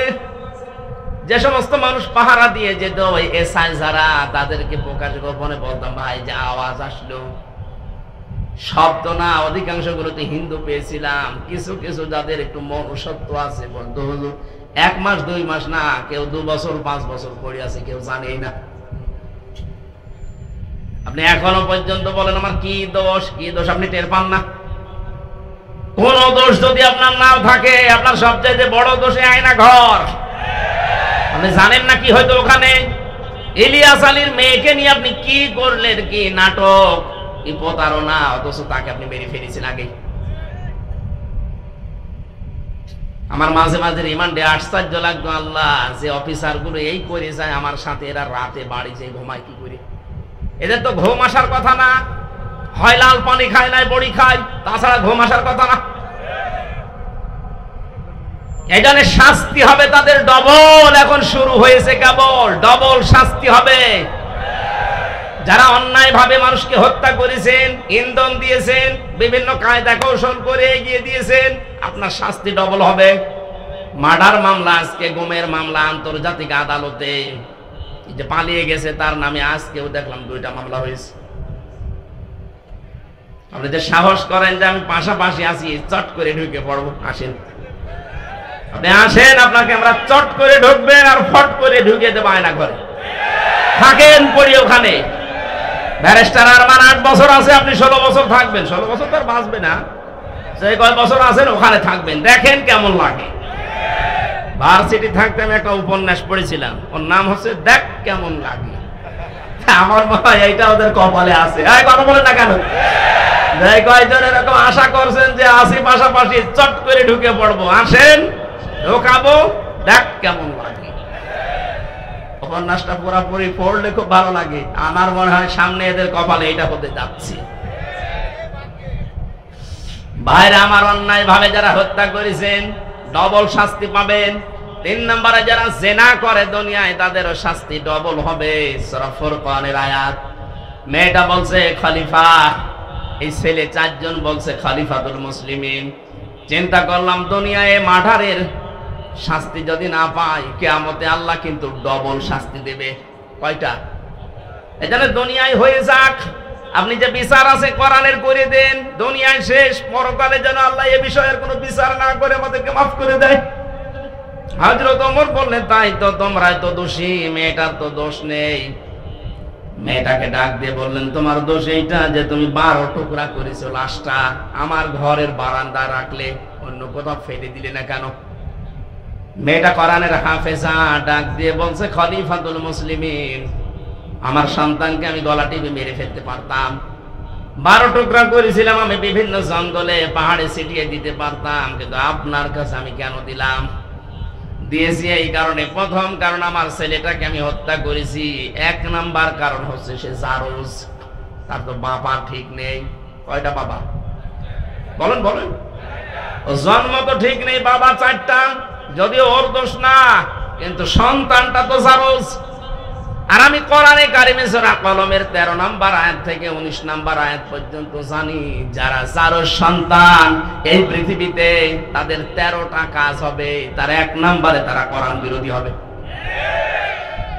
আমার পেটে জন্ম নিয়ে বড় হয়ে আমার সামনে কোরআনের বিরুদ্ধে মিছিল করবে আমার ছেলে, এটা আমি মানতে পারি না, এই জন্যই আমি নিজের হাতে ওকে জবাই করেছি।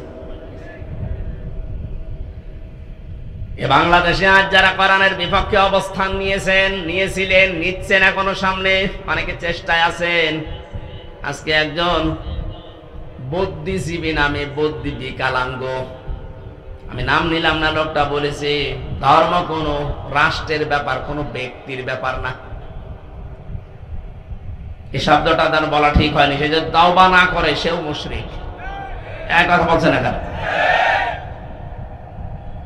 কোন মানুষের যদি ধর্মই না থাকে, ওরা উদাহরণ দেয় যে নিরপেক্ষ হওয়া লাগবে।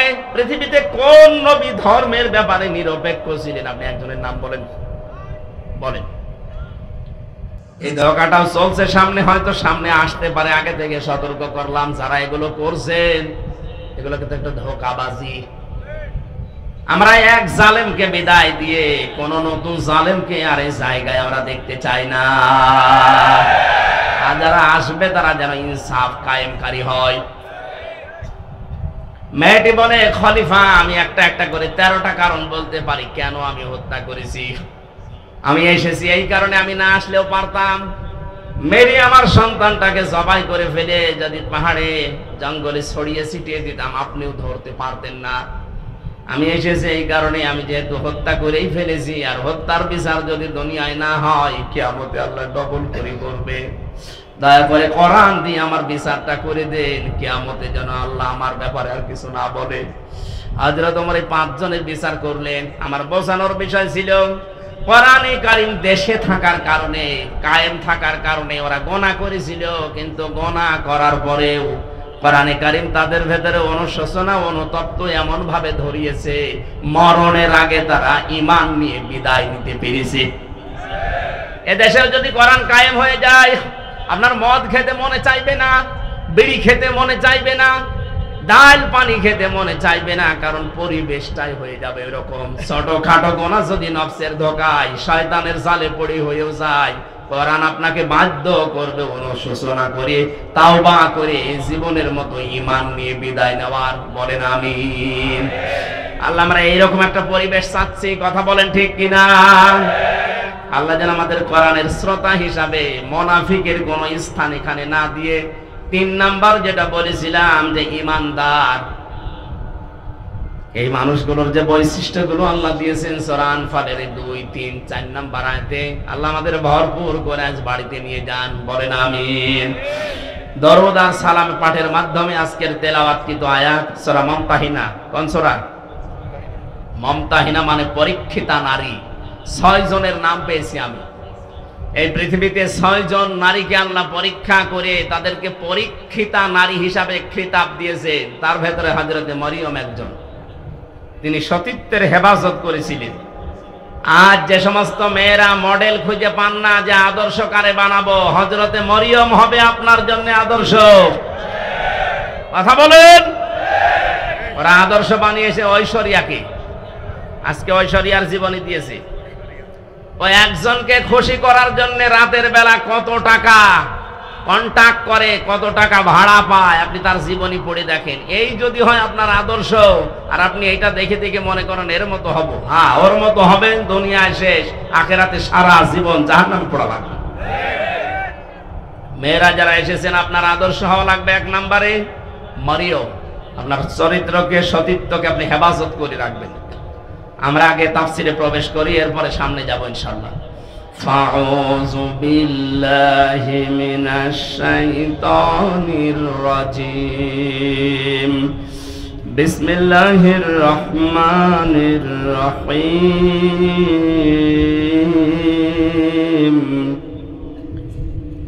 ইয়া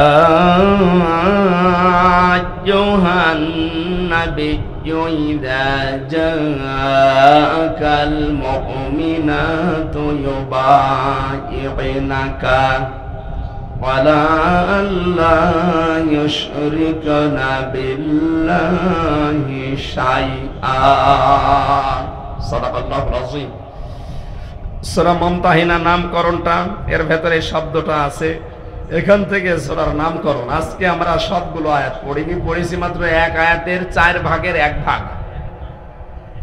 আমার আজকের আলোচনার বিষয় হচ্ছে ঈমান কিভাবে আপনি আনবেন। আমরা তো অনেকে ঈমানদার বসে আছি, কিন্তু এইভাবে না। ঈমান আনতে হলে কিছু শর্ত মানা লাগে। আমরা যেন আজকে শোনার পরে ওই শর্ত অনুযায়ী আমাদের বাকি জীবন চালাতে পারি। বলেন আমিন। সূরা মুমতাহিনার 12 নম্বর আয়াতটা পড়েছি। আল্লাহ ডাক দিয়েছেন ইয়া আইয়ুহান নবী, হে নবী। কোরআন শরীফের ভেতরে আল্লাহ ইয়া মুহাম্মদ বলেন নাই, ইয়া নবী, ইয়া রাসূল এই শব্দটা লাগিয়েছেন। আর মুহাম্মদ শব্দ বলার সঙ্গে সঙ্গে নবীজির রিসালাতের ঘোষণা দিয়ে তার সম্মান আরো বাড়িয়ে দিয়েছেন। আজকে রাসূলের সম্মান বাড়ানোর জন্য রবিউল আউয়াল মাসে যারা জন্মদিন পালন করে, সাফ করে শুনে রাখেন, পৃথিবীর কোন মানুষের জন্মদিন, মৃত্যুদিন পালন করার ভেতরে কোনো ফায়দা নেই। এমনকি কোন মানুষ যত দামি হোক আপনার জীবনের জন্য, যত উপকার করুক আপনার জীবনে, ও যদি মারা যায় সর্বোচ্চ 3 দিনের উপরে কোনো শোক নেই। হ্যাঁ, একজন মহিলার স্বামী যদি মারা যায় তাহলে 3 মাস 10 দিন সে বিবাহ বন্ধনে আবদ্ধ না হয়ে তার জন্য অপেক্ষা করে এর পরবর্তীতে অন্য স্বামী গ্রহণ করবে, এই শেষ। পৃথিবীর কোন মানুষের জন্য 3 দিনের উপরে শোক জায়েজ নেই। আর আমরা সেই 75 সাল থেকে শোক পালন করিয়েই আসছি। কেন? উনি কি আপনার কি স্বামী হয়? আপনার কি বাবা হয়? কোন কারণে শোক পালন করা লাগবে তার জন্য? বলেন। আপনি কি তাকে ইসলামের ঊর্ধ্বে মনে করেন? ওই যে আমি বললাম না যে ঈমান ভাঙ্গে যায় 10টা কারণে, তার 10 নম্বর কারণে পৃথিবীর কাউকে যদি কেউ ইসলামের ঊর্ধ্বে মনে করে তার ঈমান ভেঙে যায়। এই কারণেই তো আপনি এটা করেন, প্রতি বছরে বছরে জন্মদিন মৃত্যুদিন পালন করেন, তাকে মনে করেন ইসলামের ঊর্ধ্বে। ইসলামে জায়েজ নেই, আপনি পেলেন কোথায়? আগামী থেকে এটা আমরা আর করতে চাই না। এই জন্য তো এবার রাষ্ট্রীয়ভাবে 15ই আগস্ট পালন করতে দেয়নি। কিসের 15 আগস্ট 16 আগস্ট? কোরআনে হাদিসে যেটা নেই ওইটা আমরা রাষ্ট্রীয়ভাবে পালন করে সময় নষ্ট করতে চাই না। কোরআন হাদিসে থাক, আমরা 10 দিন ধরে পালন করব। এই কথা বলেন না কেন? সিঙ্গাপুরে 95% মুসলিম, আর আমাদের দেশে 96% আমরা মুসলিম। তো এখানে কোনো বানানো নিয়ম নীতি চলতে পারবে? বলেন তো পারবে? আগামী থেকে যেই হোক 3 দিনের উপরে আমাদের কোনো শোক আর থাকবে না।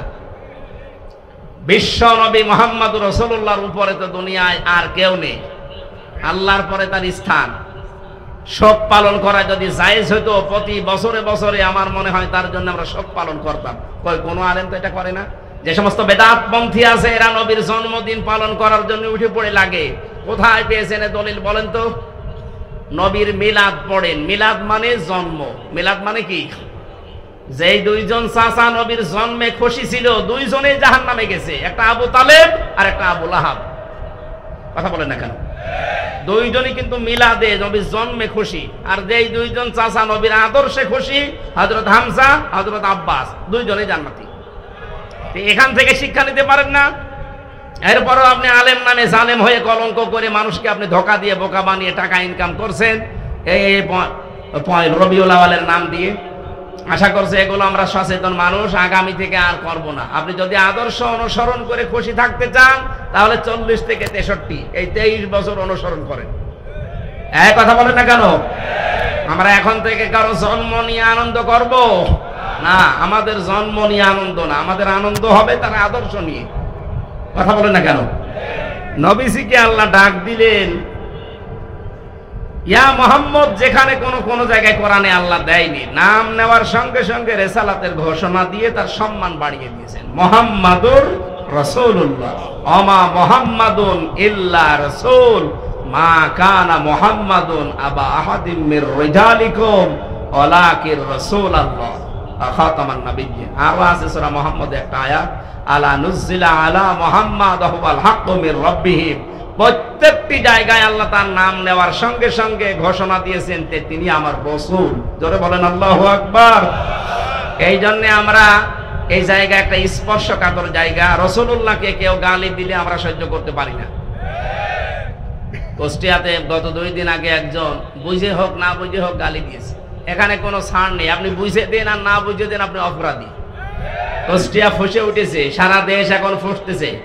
আগামী থেকে আমরা এদেশের এই বিবেক বুদ্ধিহীন কিছু মানুষ আছে, বিভিন্ন নাম নিয়ে যারা চলে, সে যে নামেই হোক, রাসূলুল্লাহর ব্যাপারে কিন্তু কোনো আপোষ নেই।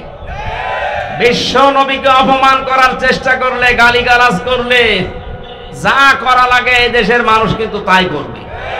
এজন্য সাবধান হয়ে থাকবেন এই বিষয়ে। অন্তত আপনি আমারে গালি দেন, অসুবিধা নেই, কিন্তু রাসূলুল্লাহকে গালি দিতে পারবেন না। আমাদের জীবনের চাইতেও তিনি আমাদের কাছে দামি। কথা বলেন ঠিক কিনা? আল্লাহ এই মহব্বতের কারণে যেন আমাদেরকে মাফ করে দেন। আমি এখানে একটা তথ্য বলবো,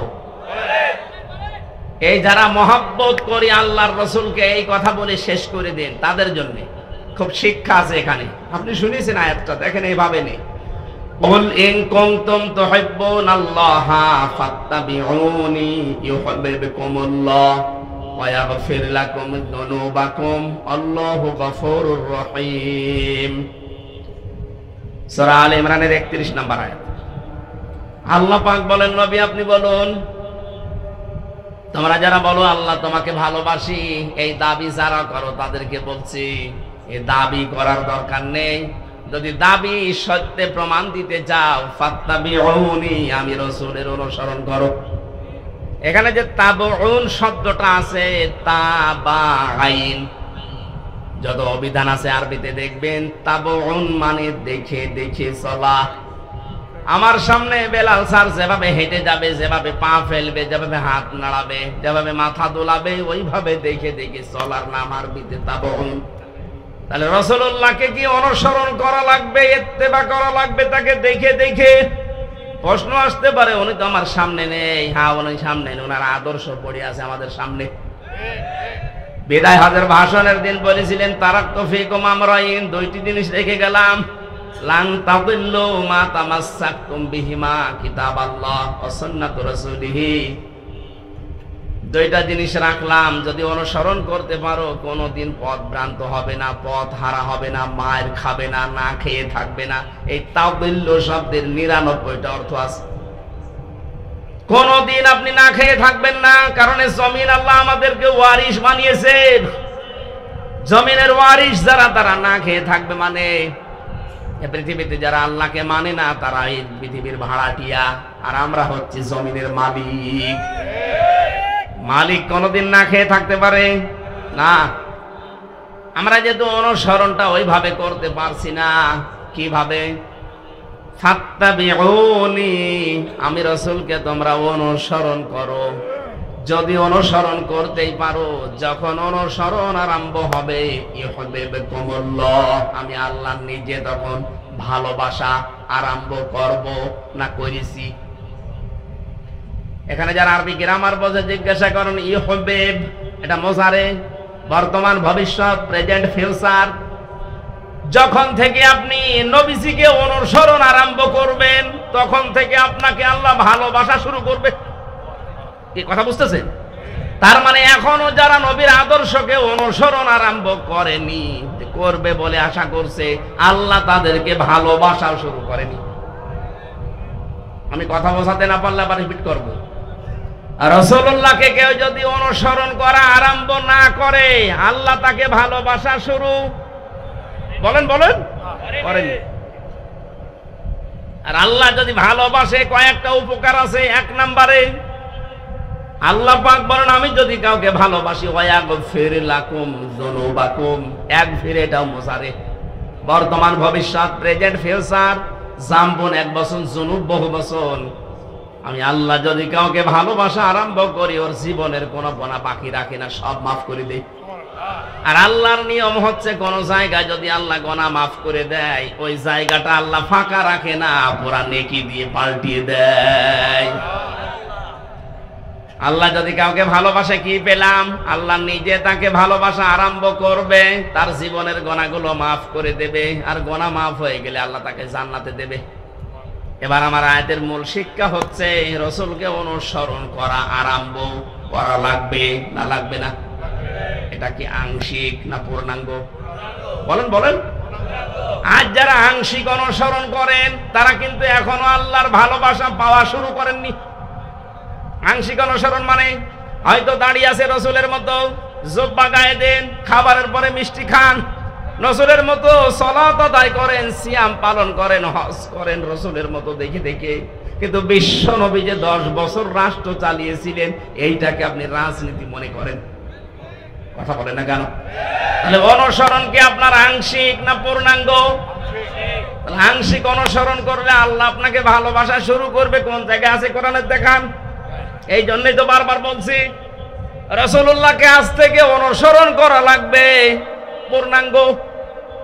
রান্নাঘর থেকে শুরু করে আন্তর্জাতিক জীবন পর্যন্ত, পা থেকে শুরু করে মাথা পর্যন্ত, প্রতিটি জায়গায় আমার অনুসরণীয় একজন, তিনি মুহাম্মাদুর রাসূলুল্লাহ। আমি যখন পুরা এই সিদ্ধান্ত নিয়ে শুরু করব অনুসরণ, যে দুনিয়া আমি কাউকে দেখে চুল কাটবো না, আমার চুল কাটার স্টাইল হবে মেসি। বলেন বলেন। আমার চুল কাটার স্টাইল হবে ঋত্বিক, শাহরুখ খান। কে? রংপুরে কত দোকান আছে সেলুনের, একটা দোকানে আপনি লেখা দেখাতে পারেন যে এখানে সুন্নাত অনুযায়ী চুল কাটা হয়। ওখানে লেখা আছে এখানে শাহরুখ কাট দেওয়া হয়, এখানে অজয় কাট দেওয়া হয়। আবার ওদের ছবি টাঙিয়ে রাখে যে কোন কাট চান। তাহলে এখন আমাদের কি অনুসরণ হওয়া লাগবে? মাথার এই চুল থেকে শুরু করে পা পর্যন্ত। অনেকে দাড়ি রাখে, কিন্তু এমন স্টাইল, এটা স্টাইল হবে, সুন্নাত হবে না। রাসূলের সুন্নাত এক মুষ্টি পরিমাণে দাড়ি রাখতে হবে, এরপরে যদি কেটে ফেলেন অসুবিধা নেই। এই কথা বুঝতেছেন? যদিও এই মাসলাটা নিয়ে মতভেদ আছে আলেমদের ভেতরে, তবে এক মুষ্টি রাখবেন আপনি। আমি ওই মতভেদপূর্ণ বিতর্কে গেলাম না। দাড়ি আপনার রাসূলের মতো হয় না, মাথার চুল রাসূলের মতো হয় না। মোষ যে রাখার সিস্টেম, আল্লাহর নবী বলেন খালিফুল মুশরিকিনা আউফুল্লুহা ওয়াকফুশ শারিব, মুশরিকদের বিপরীত করবা, দাড়িকে লম্বা করে দিবা আর মোষকে খাটো করবা। আজ রবীন্দ্রনাথ ঠাকুরের এই জাতীয় সঙ্গীত নিয়ে কয়েকদিন যা আরম্ভ হয়েছিল, আমার যে 7টা কারণ সামনে এসেছিল, তার ভেতরে এইটা একটা, যে এই মুশরিক লোকটা তার দাড়ি আর মোষ সমান সমান করে রাখলো। কথা বলে দেখেন, রাসূলের প্রথম জিনিসটাই সে মানে নাই। সে যদি মোষ খাটো করে দাড়ি লম্বা করতো, তাও মুসলমানদের ভেতরে একটা কিছু আসতো। দ্বিতীয় নম্বর, ও যখন এটা লিখেছে তখন কিন্তু বাংলাদেশ হয়নি। কথা বলেন না কেন? তাহলে এ দেশের জন্য ওটা লেখে নাই। আমাদের একটা আবেগের জায়গা, সুতরাং জাতীয় সঙ্গীত যদি লিখতেই হয় দেশ নিয়ে লেখা লাগবে। এই কথা বলেন না কেন? দেশ ভাগ হওয়ার পরে যেটা লেখা হয়েছে, আপনি তাকান মহিব খানের ইঞ্চি ইঞ্চি মাটি সোনার চাইতে খাঁটি, আপনি এইটা জাতীয় সঙ্গীত বানান। কথা বলেন না কেন? কারণ এটা আমার ছেলে মেয়েরা যখন পড়বে, তখন যেন দেশের প্রতি ভালোবাসা জন্মায়, মানবতার প্রতি ভালোবাসা জন্মায়। সর্বোচ্চ ওর ভেতরে ইসলামের কিছু কথা দেওয়া আছে। আমরা সে মুসলমান, মুসলিমদের এই কথাগুলো আমাদের অন্তরে বাজবে। আর এই মুশরিকের কথা, যে আল্লাহকে বিশ্বাস করতো না, আল্লাহর সাথে শিরিক করতো, রাসূলের কোন নিয়ম নীতি তার ভেতরে আমরা পাই না, এই মানুষটার জীবনী নিয়ে, মানুষটার কথা নিয়ে আলোচনা হবে। ঢাকা বিশ্ববিদ্যালয়ে আগামী থেকে যদি কোনো আলোচনা অনুষ্ঠান হয়, স্যার সলিমুল্লাহ খান যিনি জমি দিয়েছিলেন তার নামে হওয়া লাগবে। এই কথা বলেন না কেন? এত উপকার করলেন শত শত বিঘা জমি দিয়ে, তার নামে কোনো কিছু হয় না। কোথা থেকে কোন ভেন দেশে স্বপন উড়ে এসে জুড়ে বসে কি বলে গেল, তার নামে আপনি অনুষ্ঠান করবেন। বাংলার টাকা দিয়ে আগামীতে মুশরিকের জন্য কোনো অনুষ্ঠান হবে না। অনুষ্ঠান যদি হতে হয়, যিনি জমি দিয়েছিলেন তার জীবনে থেকে কিছু করেন। এই কথা বলেন না কেন? কোরআন পড়েন, হাদিস পড়েন, মানুষকে জানান, তার জন্য দোয়া করেন, আল্লাহ যেন তাকে মাফ করে দেয়। এরপরে যত নিচে নামছি আমরা, কোন জায়গায় রাসূলের আদর্শ পাচ্ছি না। বিশ্ব নবী তার স্ত্রীদের সাথে যে আদর্শ দেখিয়েছেন ওইটা আপনার ভেতরে নেই। উনি তার বন্ধুদের সাথে যেটা দেখালেন সেটা আপনার নেই। কোন জায়গায় যদি আদর্শ সেট করতে না পারেন, বিশ্বাস করতে পারেন আল্লাহ আপনাকে এখনো ভালোবাসা আরম্ভ করেনি। আয়াতটা পড়ার পরে আমার মনে হয় দেশে হাজারো আলেম, হাজারো পীর এখনো আল্লাহর ভালোবাসায় পাওয়া আরম্ভ করেনি। কারণ যেই পীর শুধু জিকিরকে ইবাদত মনে করে রাসূলের তরিকা, কিন্তু এদেশ যে কোরআন দিয়ে চালাতে হবে এটাকে যারা রাজনীতি দুনিয়ার কাজ মনে করে আরো মানুষকে ধোঁকা দিয়ে বোকা বানিয়ে রাখে, এটা পীর বলেন। এরকম পীর দেশে নেই। 48,000 পীর, অধিকাংশ গুলোই দেখবেন কিছু কিছু ইবাদতকে ইসলাম মনে করে পালন করছে, আর বাকি মেজর হাজারো হাজারো ইবাদত করে দুনিয়ার কাজ করে ছেড়ে দিচ্ছে, অথচ ওইগুলো রাসূলের আদর্শ। বিশ্বনবী জানিয়েছেন তোমরা সবাই ঐক্যবদ্ধ হবা, এটা কোরআনে কারীমের নির্দেশ। ওয়াতাসিমু বিহাবলিল্লাহি জামিআ ওয়ালা তাফাররাকু, সবাই মিলে একভাবে আল্লাহর রজ্জুকে আঁকড়িয়ে ধরবা, এ বিষয়ে কোনো মত পার্থক্য করবা না। অথচ বাংলাদেশে এখন একটা মেজর সমস্যা হয়ে দাঁড়িয়েছে। গত 3 দিন আগের রিপোর্ট একটা পেয়েছিলাম, এই দেশের 100 জনের 14 জন মানুষ এখনো পর্যন্ত পালিয়ে যাওয়া ওই জালেমকে সাপোর্ট করে। 100 জনের 28 জন মানুষ এই দেশে অনেকে থালা জোর করে থালা নেওয়ার ধান্দায় আছে, যে থালা দিন, তাড়াতাড়ি থালা দিন। কি করবেন থালা নিয়ে? আবার খাওয়া আরম্ভ করবেন। সুখের বিষয়, আনন্দের বিষয়, 100 জনের 58 জন মানুষের তালিকা আমরা পেয়েছি। 100 জনের 58 জন চাচ্ছে এদেশে আল্লাহর বিধান কায়েম হোক। 14 আর 28 বাদ গেলে 58 থাকে। দিন যাচ্ছে, বাড়তেছে। গত কয়েকদিন আগেও আমি 10 জন মুসলমান বানিয়েছি এই দিনাজপুরে। তার আগে 2 জন চুয়াডাঙ্গা, এর আগে গাইবান্ধায়। মানুষ যেভাবে দলে দলে পালে পালে ইসলামে আসতেছে, অমুসলিমরা, মুসলমানরা যারা ছোট খাটো জালেম ছিল তারা অনেকেই পরিবর্তন হয়ে যাচ্ছে। কথা বলেন না কেন? আমরা এগুলো দেখতে পাচ্ছি। নবীজি যা করেছিলেন মক্কার পরে, মক্কা বিজয়ের পরে নবীজি যা যা করেছিলেন এদেশের ডাক্তার শফিকুর রহমানের ভেতরে আমরা সেইটাই দেখতে পাচ্ছি। 1500 বছর পর আমার মনে হচ্ছে নবীর আদর্শটা আমরা দেখতে পাচ্ছি আজ। বিশ্ব নবী মুহাম্মদুর রাসূলুল্লাহ ওই সময় বলেছিলেন, সাহাবীরা 3টা কাজ করবা না। কোন নারীর গায়ে হাত দিবা না, কোন শিশুর গায়ে হাত দিবা না, কোন ফলদার বৃক্ষ কাটবা না। 3টা কাজ বেশি বেশি করবা। যেখানে তিনি অবস্থান নিয়েছিলেন বলেছিলেন তাঁবুর আশপাশে তোমরা রান্নাঘর, চুলা এটা বেশি বানাবা, আর টয়লেট পায়খানা যেটা এটা কম বানাবা। আর আমার শত্রু বড় এখন বেঁচে আছে, আবু জেহেল তো নেই, আবু সুফিয়ান আছে, তার ঘরে যদি কেউ আশ্রয় নেই তাকে তোমরা মাফ করে দিবা, ক্ষমা করে দিবা। এই 1400 বছর পর ডাক্তার শফিকুর রহমান এত অত্যাচার, জুলুম, নির্যাতনের শিকার হওয়ার পর এই কাজগুলো তিনি এখন দেখিয়েছেন। যারা আমাদের প্রকাশ্য শত্রু ছিল তাদের ওই ঘর বাড়িগুলো উনি পাহারা দিয়েছেন লোক দিয়ে। কথা বলেন। কৌশল অবলম্বন করার জন্য মুসলমানদেরকে নিয়ে তিনি ঐক্য হওয়ার চেষ্টা চালাচ্ছেন। আমরা দেখতে পাচ্ছি কিছু মানুষ এখনো পর্যন্ত সেই মানধাতামলের আকীদা আকীদা আকীদা এই নিয়ে তারা এখনো ডিভাইডেডে আছে। মুফতি জসিমউদ্দিন রহমানী মাদ্দাজিল্লুহুল আলী কয়েকদিন আগে জেল থেকে বের হয়ে উনি জানিয়েছেন এই দেশে মুসলমান যেন এক হতে না পারে, এর পেছনে সবচাইতে জঘন্যতম ভূমিকা পালন করছে একজন পীর। জাতি কিন্তু বুঝে ফেলেছে যারা ফরিদউদ্দিন মাসুদের মতো মানুষকে তালই বানিয়েছেন, কথা বলেন না কেন? আপনি আর তালই বানানোর লোক পাননি দেশে। এর মানে একটা কলঙ্কিত মানুষ মুফতি আমিনী সাহেবের জামাই মাওলানা শাখাওয়াতুদ্দিন রাজি আমার সাথে 3 বছর ছিল বেচারা। উনি মাঝে মাঝেই বলতো, টক শোতেও বলেছে, এই বাংলাদেশে তাসলিমা নাসরিনের মতোই এই ফরিদউদ্দিন মাসুদ, কোনো পার্থক্য নেই। ও আর একই, যে লোকটা কোরআনের পাখি সাইদি সাহেবের ফাঁসি চাইতে পারে, একটা মজলুম মানুষ সে জেলখানায় আছে, তারা আমিত্ব দিয়েছিল, আর এই লোকটা শাহবাগে গিয়ে বলছে আমরা তার ফাঁসি চাই। এটা একটা টাটকা নির্ভেজাল কুলাঙ্গার। আরে আলেম নাম নিয়েছে, ওর নাম নাকি বুজুর্গ, আল্লামা কত কিছু দিয়েছে। ওর নামে বুজুর্গ দিলে আল্লাহর আরশ কাঁপবে, ওর নাম বেজিরগু।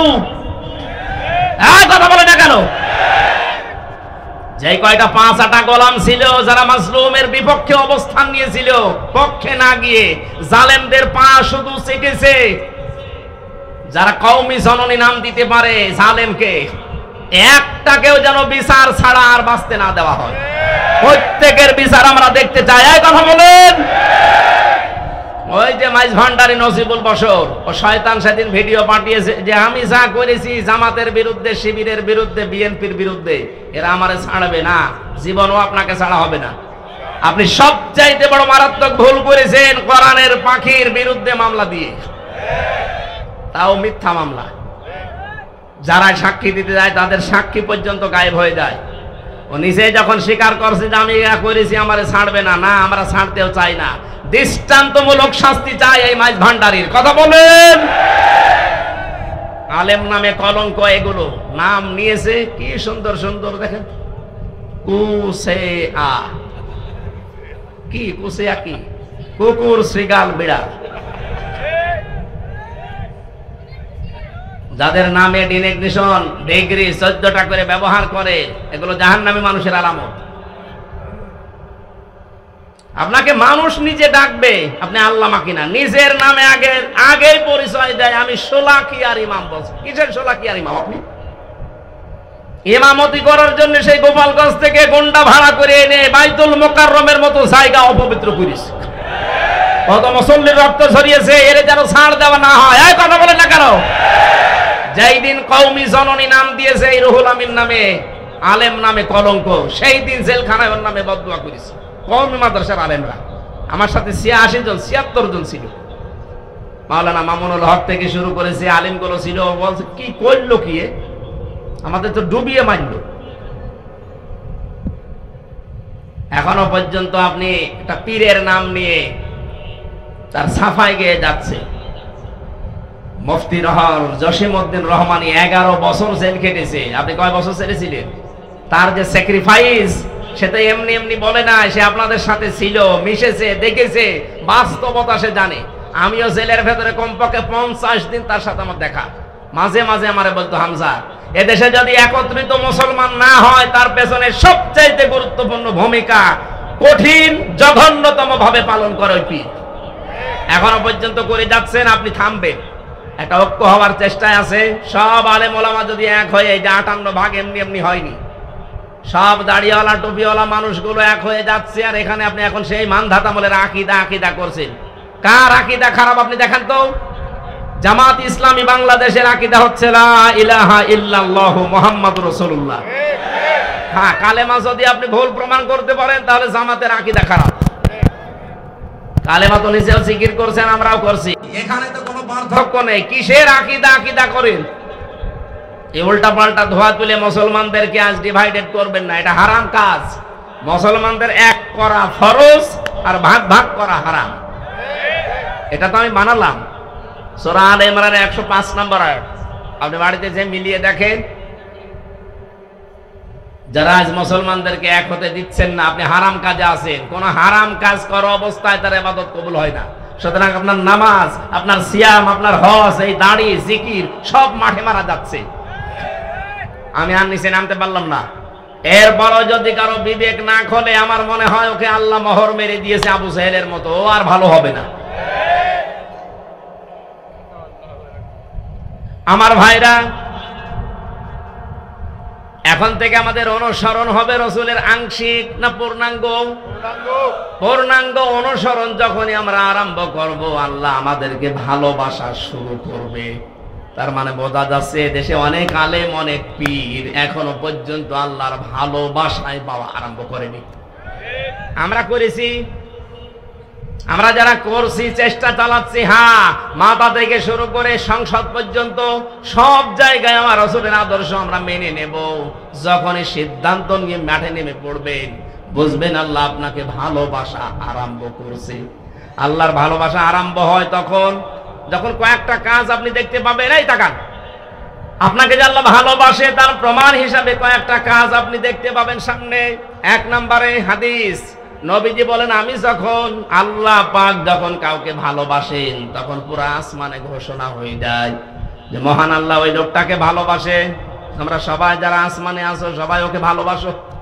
পুরো আসমানের ফেরেশতারা তখন তাকে ভালোবাসা আরম্ভ করে দেয়।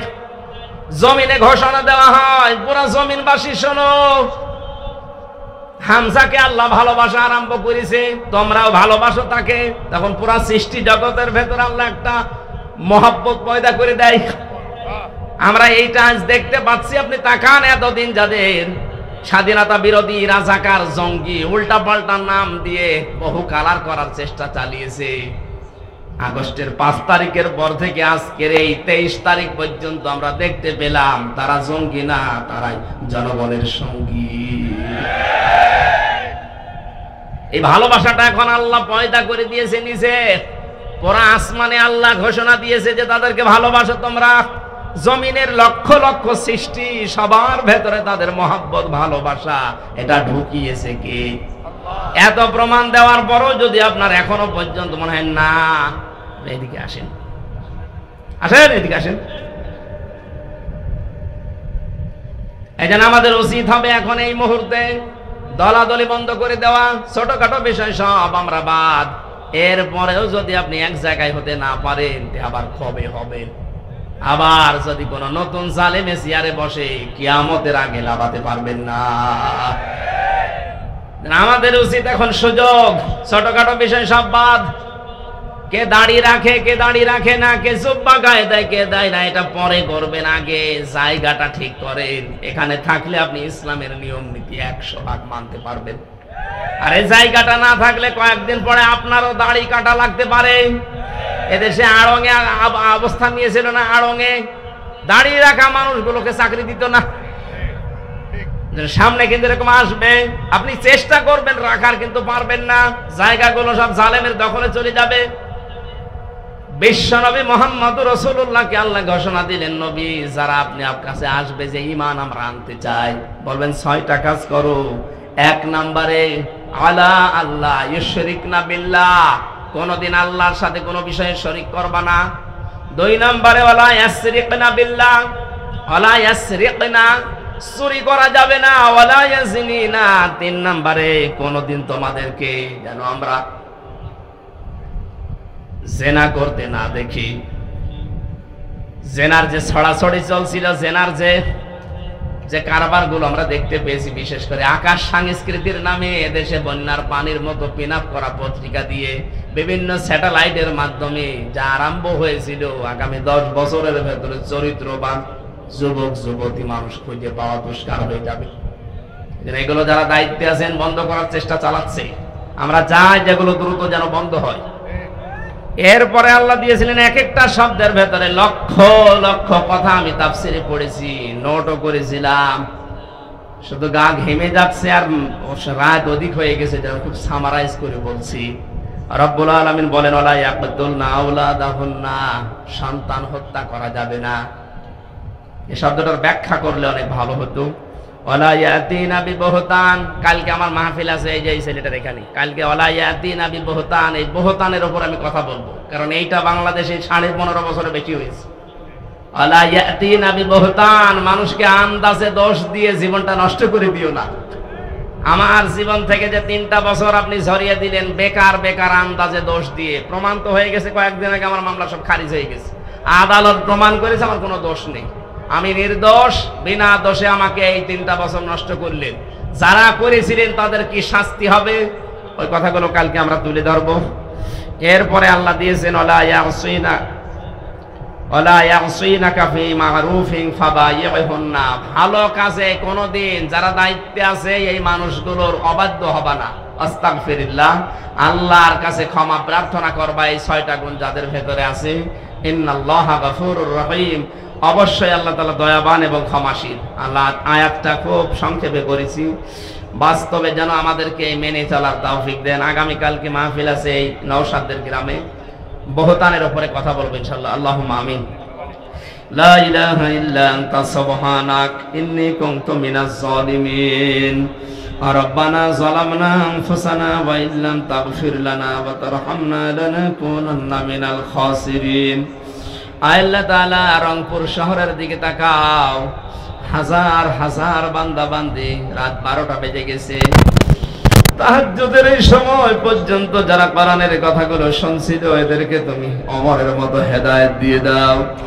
আজকের আলোচনার সওয়াবগুলো তুমি নবীজির রওজায় পৌঁছিয়ে দাও।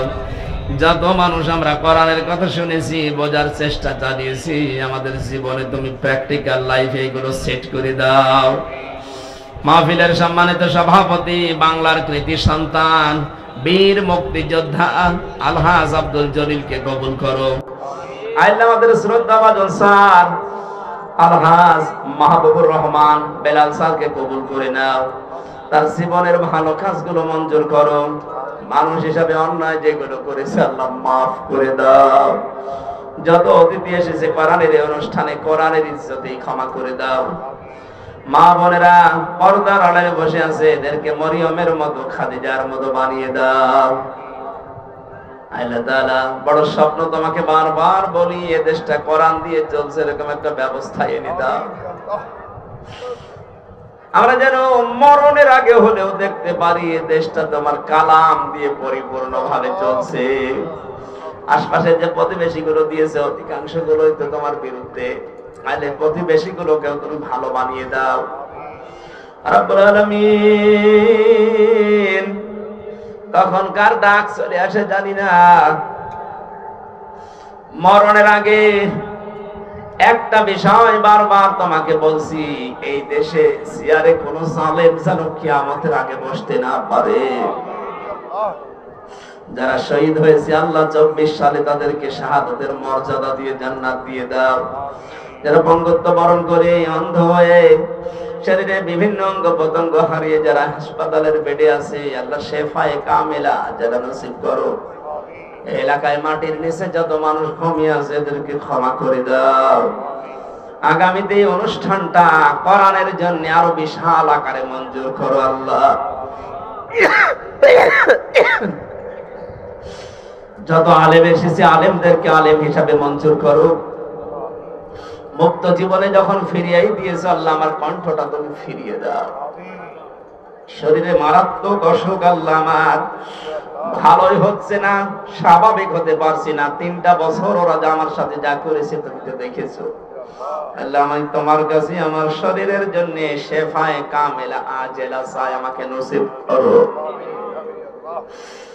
যেই দিন তুমি আমাদের কাছে আজরাইল পাঠাবে ওই দিন যেন মুখ দিয়ে বের হয়ে যায় লা ইলাহা ইল্লাল্লাহু মুহাম্মাদুর রাসূলুল্লাহ।